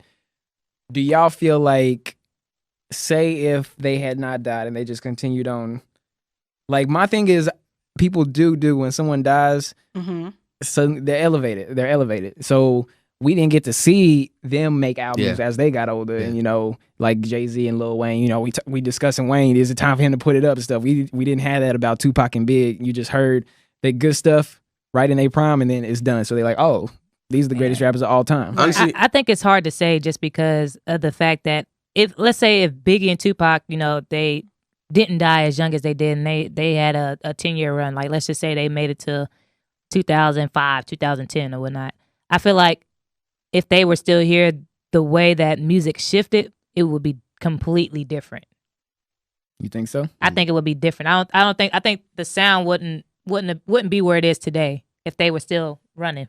I can't give that. I don't know. Only because there are so many other rappers who the sound has changed on, and they're still here. Like Nas and Jay-Z, they were out rapping back then. Ice Cube and Ice-T. Like, if you want to just think about all the rappers that were out and alive, and but you would have forced people to have more lyrical songs because you had a lot of lyrical artists Kendrick Lamar at that time. and J. Cole literally have to stand next to a whole bunch of mumble rappers right now. No, and I sound agree, is but not changing. what I'm saying is that it would have been more of them during that time I think frame. the sound would have still taken over. I think the sound would have taken over. I don't know. I don't think it would have. I don't think mumble rap would have existed this you early. might have had a Biggie feature on a Young Thug song. And if it wouldn't have changed, I don't know. I don't think so. It would have. Go ahead, Peanut. No, I don't think they would even be rapping. Like honestly, you think they would just stop? I think they would. I don't even think they would have made it past like 2000. I also believe that also because like honestly, I think Pac would have been one of the biggest movie stars in the world. Will Smith. I agree with that. Yeah. I agree with that. I think so. Will Smith, Ice Cube, like he fit that lane Yeah, of yeah. just totally transitioning. Yeah, Mhm. I couldn't see, honestly, I couldn't see Pac rapping in the 2000s. Mm-hmm. Like, But even that's though he was only because- 25 because when he they were died, gone. so. But I mean, our mindset would be so different if they was here. That's what I'm saying. It's hard to speak on that because we don't know. But don't know. I feel like it would be different from what we think in today's sound in the early 2000 sound was. So I feel like if they were to continue on, it would have pushed everything back. No, I just agree that they were really great and talented in their prime. Yeah. I just don't know how But I far mean, their prime who's to would say push. that was their prime? Because if they were still living, their prime could have been later. But you know what I'm saying? So we it's just, have the only outlier in this equation is Jay-Z. That's why he's the GOAT, right? Because he's maintained consistency in all the eras of things. So I can't necessarily say if Biggie and Tupac were alive, they would have been consistent throughout the whole time, because the only person we've seen be consistent is like Snoop Dogg and Jay-Z or something like that. So it's not like every rapper who's been rapping since the 90s have been consistent. So why don't we believe that they would have also fell off? It's possible. It's very possible. It's very possible. It's hard to say because it's really hard to say. They That's like, if we want to bring this up, me and Nike have this argument all the time. Aaliyah. Oh, don't about get me her? started. I'm ready. Uh-oh. Beyonce. See, I'm ready. Nike believes that if Aaliyah was still alive, Beyonce wouldn't be Beyonce. Yep. Oh no, stop. Man, I don't even know. I wholeheartedly feel that way. No. Just because, I mean, Well, I none feel of them like, mess with Brandy though. Brandy, I'm just playing. Brandy is the vocal Bible. Nobody I don't know almost about can that, touch but- her. But we're talking about artistry. I really don't. I feel like Oh, she was set up for sure. Beyonce would have had to play her role, and I think that Aaliyah would have definitely been Come on, the Davell. biggest star? Beyonce of today. Me and Nike. Yeah, I argue think she this would have already, been. so I need At that you to time, she jump was the in. biggest star then. That's what I'm saying. She So was the like, if biggest she star. was still alive, I think she would have still been consistent. It's one of them things that it's hard to say, right? Because we lived through what we lived through. But I feel like Aaliyah had the same, like when you talk about Tupac, I feel like she would have blown up as an actress, but she would have still been singing, because I feel like I feel like Aaliyah was more versatile than Beyonce is. And I say that outside of just the music thing. I'm talking about acting and all that other stuff. I think because Beyonce's a terrible actor. You're going to have to agree with me on that. Agree with me on that. Beyonce She's is a terrible not actor. The best. I'm not going to say terrible. And I think that anybody can get an acting coach and start acting. So I don't Nah, think I don't think Beyonce it's would be a rocket good actor. science. Like Will Smith said, he was a terrible actor when he. First Yeah, I started. don't think acting is rocket science. But his personality is what made him who he is. Right, but that's not But I don't Beyonce's think lane, so she don't have to be the greatest at acting. I agree, but I feel like if we're talking about like a star, I feel like Aaliyah was going to be. I feel like Aaliyah had to die for Beyonce to be where she Jesus. is. That's a big take. That's just how I say feel less about on that So we one. gonna- I don't even want So to. Nike's canceled. Yeah. Nah. She will not be Well, here I next Next week. week we're just Hey, gonna I have want y'all to 3 people comment on this that. Comment podcast. Nike will not be here Comment next on that. week. Comment on that. Let me know what y'all Grand think on that, opening, for real. grand closing. So BeyHive, come after me. What's up? Yeah, no, I want all the Beyonce. smoke. Beyonce was a star. Beyonce was waiting. Beyonce was waiting. to bloom. Beyonce was gonna pop no matter who was She in was her gonna way. pop The I real was star, like, the I real don't star know. was Michelle though. Michelle. Boy, when They tried to broke put her off to the side and shit, but she when was she fell she had at an elbow in the 106 picture. Park. She just tweeted something Man, about that. speaking of falling, since y'all see- won't- Go ahead. Now speaking of falling, y'all see Oprah fall? No, It looked Y'all fake. see that? It looked fake. I've seen it. I think she did that. Somebody on said purpose. she was pushed by Kobe. Yeah. Oh, I did see somebody say that. Yeah, Because I don't know, it was too coincidental. She was People talking are about childish. life is about Yeah, balance. she literally said And life is balance about is- balance, and then took she. a I thought it was staged. She hit us with Wendy Williams. I was thinking about the Wendy Williams. She hit us with the Wendy Williams. I But she definitely. fell out. Hey, them heels wasn't balanced, boy. I definitely. Them heels thought it wasn't was screwed on right. staged. Even the way she fell was like, I'm not gonna fall too The hard. whole world went I upside gotta down. make sure I can get back up. And then nobody rush out to help her. Everybody's just like, Oh, they world went upside down. She's like, Hey, low key, everybody's like, that's what you get for. over here still talking about Wendy Williams. Nah, it was funny that Wendy Williams was the Statue of Liberty. boy, she was like, shit. boy, America that, be like, that tickled me. That tickled me. But Beyonce would have popped. I'm sorry, Beyonce would have popped. I'm back sorry. to what we were talking about. Beyonce would have Devell, popped. they put us on the right side of the table. Yeah. Man, Beyonce all right. was- So enough about Beyonce because she's been getting too much love on this podcast. I don't appreciate it. No, I'm just playing. But back to Pop Smoke. You know, 50 Cent said he was gonna executive produce and finish his album. What do y'all think about that? We don't want to hear it. What? Why? You want to hear it because he's from New York? No. Yeah, you But biased. okay, y'all gotta Biased, understand. I just started getting back on the New York wave. I really wasn't. Listen to some Florida artists. Or something. I do. I actually do. I actually mess with a lot of Florida artists that y'all probably, y'all probably won't really know. Oh yeah, why you brung Florida? She from Florida. Well, she lived in Florida. You got listen to Tennessee. Florida. I don't listen to no mainstream Florida artists, but I listen to a lot of people that haven't popped yet in Florida. But like I said, like D-Wade. I just started getting on. Nah, not no D-Wade. Pop, man. Wait a minute, just wait on it, bro. I just started riding the New York wave just because the new Brooklyn drill era, and I say that because Pop Smoke got me back into New York rap.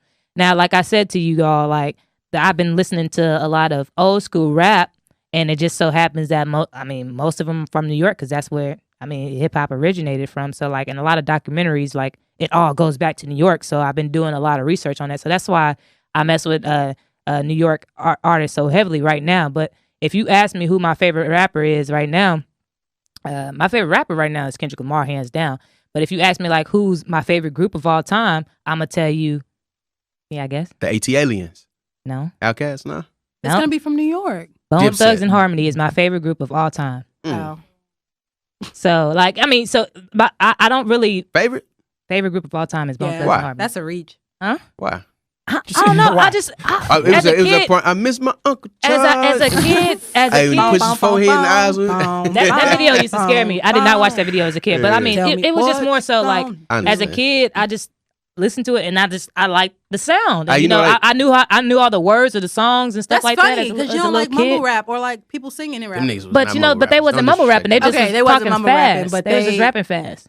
So I mean, like I thought you would have like a 1-2 boom cat type of rap. No, that's what I'm saying. It's just of what I'm listening to now. It makes you think that I'm like New York heavy, but I'm really not. Like, yeah, I'm very, very versatile. Like I have my ears to. So why do you want to hear this Pop Smoke album? That's what I want to know. She's a fan, though. I like both of his albums that he put out. I don't think 50 is a good executive producer. I mean, I think it's gonna be an album full of features, and I think he already got what he said. He got Chance the Rapper, or Roddy Ricch. He already got Roddy Ricch. That's gonna be on it. Yeah, he's gonna Roddy Ricch. He's gonna get Drake on it. Like I think it's gonna be a lot of. I'm be honest. I don't believe that shit. I don't believe 50. I mean, we'll see it. He gonna get Drake on a Pop Smoke album? Maybe, I don't know. Man. But I mean, and that's the stuff I'm talking about Drake with like. It. After people have passed away and then now we think Pop Smoke would have got a Drake feature right now. Drake right possible. now. It's possible. No. He might have because possible. Drake do like to mess with somebody that's bubbling up. Like Drake will Just throw with somebody Migos. like Block Boy JB. Like he'll throw somebody on a song real quick. But I also think Drake made them pop. Like Pop Smoke was already kind of in his own lane. And I never heard of Migos until Versace. Remix. I'm saying that's what Drake I'm saying. Be watching people. Drake be watching the He like Drake be on it like air to the streets. Like Pop Smoke was already a thing for him to jump on Pop Smoke. I still think he would do it. Like maybe I think he would Fabio. have done it. I think he would have done I it. could definitely see it. Yeah, but we don't want to hear the album. I don't want to hear the album. 50 Cent. I mean, I would listen to it just to give it a try, but I like Meet the Woo and Meet the Woo too. I messed with it. He was covering Into You, like he was coming out with his own. Pop Smoke was coming out with a remix or to a sample to Tamia's Into You, and I like it, and that's different from his sound because he had like maybe 1 or 2 songs that was a little bit slower on his album, but I mean that's a different sound for him because it's kind of hard to the way he raps. It's hard to hear him like on a love song, so it definitely is gonna be different. I want to hear it. I don't know if it's gonna be great or good. I like music. I'm gonna listen to it regardless. I just don't think it's needed. Yeah. Like I don't think it's the time. I don't think it's the place. It makes me question why 50 Cent wants to do it. I know. Like who is he to be like? I'm an executive producer. Like this nigga ain't. But got, they like, had a relationship. But y'all gotta understand, he was helping like mold him and shape him in the game. Like that was like his that's true. protege. But 50 is also like this businessman, so it's more to it. It's a he money grab. it's definitely for him. Obviously, so we know it's 50. like focus on the 3 sequels of Power that you got coming out. Yeah, I don't think honestly if it don't come out, I don't think people would care. Yeah, no. If it does come out, I don't think. I hope 50 was just talking because he's also known for just talking. Yeah, that's right. He'd be lying. He might. I think he might be trying to do something with the wave, but we'll see. If he don't say nothing by May, Y'all can complain to him. He gonna be in Texas. He always in Texas. He gonna be here this week. He's gonna be here this week. Yeah, he stay out here. He got somebody out here that he messing with. He got the spec store. He got his alcohol he been promoting. So he gonna be. But he's here. He's here every other month. 50 Cent. He got some. It's the Branson cognac. Yeah, Branson. He's here every other month. Le Chemin champagne too. Yeah, he's here every month. 50 Cent is out here though. He's like, for a guy that got shot 9 times, I wouldn't expect him to have been doing all he's doing. So shout out to him. He's definitely transformed his life. I didn't think he was going to become the businessman that he is. Like it all started with vitamin water, and like from there he just like that's what I'm saying. He like shot up like to Diddy status. Like vitamin water. That's really good. Crazy. Like, right up under Diddy status. Yeah. Yeah, under. Well, definitely under. You want to get to this one? You want to wait for next week? Yeah, I think we should. I think that's all we should. We should leave everybody with this. I think this is a pretty solid episode. So, if you like what you heard, if you want to give us some topics to talk about, please follow us on social media at the Celestestylesz Nike, Pod. what's your Instagram, real quick? I'm sorry. Mine? Yeah. Oh, so you can follow me at Nike2Wavy. Also follow my record label at _SquadENT. And send all of your Beyonce shots that way. Thank you. Oh yeah, come at me. I'm ready. But follow us on social media. That's Facebook, Twitter, and Instagram at the Celestestylesz Pod. That's at the Celestestylesz Pod. Also send us an email at celestpodcast4@gmail.com. Yes, sir. Send us any of your questions, concerns. If you want any advertisement on the show, we've been getting a lot of people that want to come to the show and do a guest interview, or just to get their business and stuff, a shout out on the business to their business. Yeah. Please email us, hit us up, DM us. Y'all got anything else that y'all want to talk about? Let's just shout out to our Black Business of the Week this week again. Celestestylesz was our Black Business of the Week. Make sure you follow her. That's Celestestylesz with a Z. Truck, black truck. And yeah, so make sure you do that. And then every week we'll have a new Black business. So you feel like you have a business and you would like that shout out and we deem it credible and useful, I'm not going to be shouting out nobody that business ain't really exactly trash. So, And like always, I always want to leave you guys with a positive quote of the day. Yeah. So we're going to stick on the Nipsey train since we was talking about Nipsey. Nipsey said, instead of trying to build a brick wall, lay a brick every day. Eventually, you'll look up and you'll have a brick wall. Hey, shout out to him. Say Less Podcast. The marathon continues. Just say less. Everybody rocking with us, just say less. Everybody rocking with us, just say less. Podcast.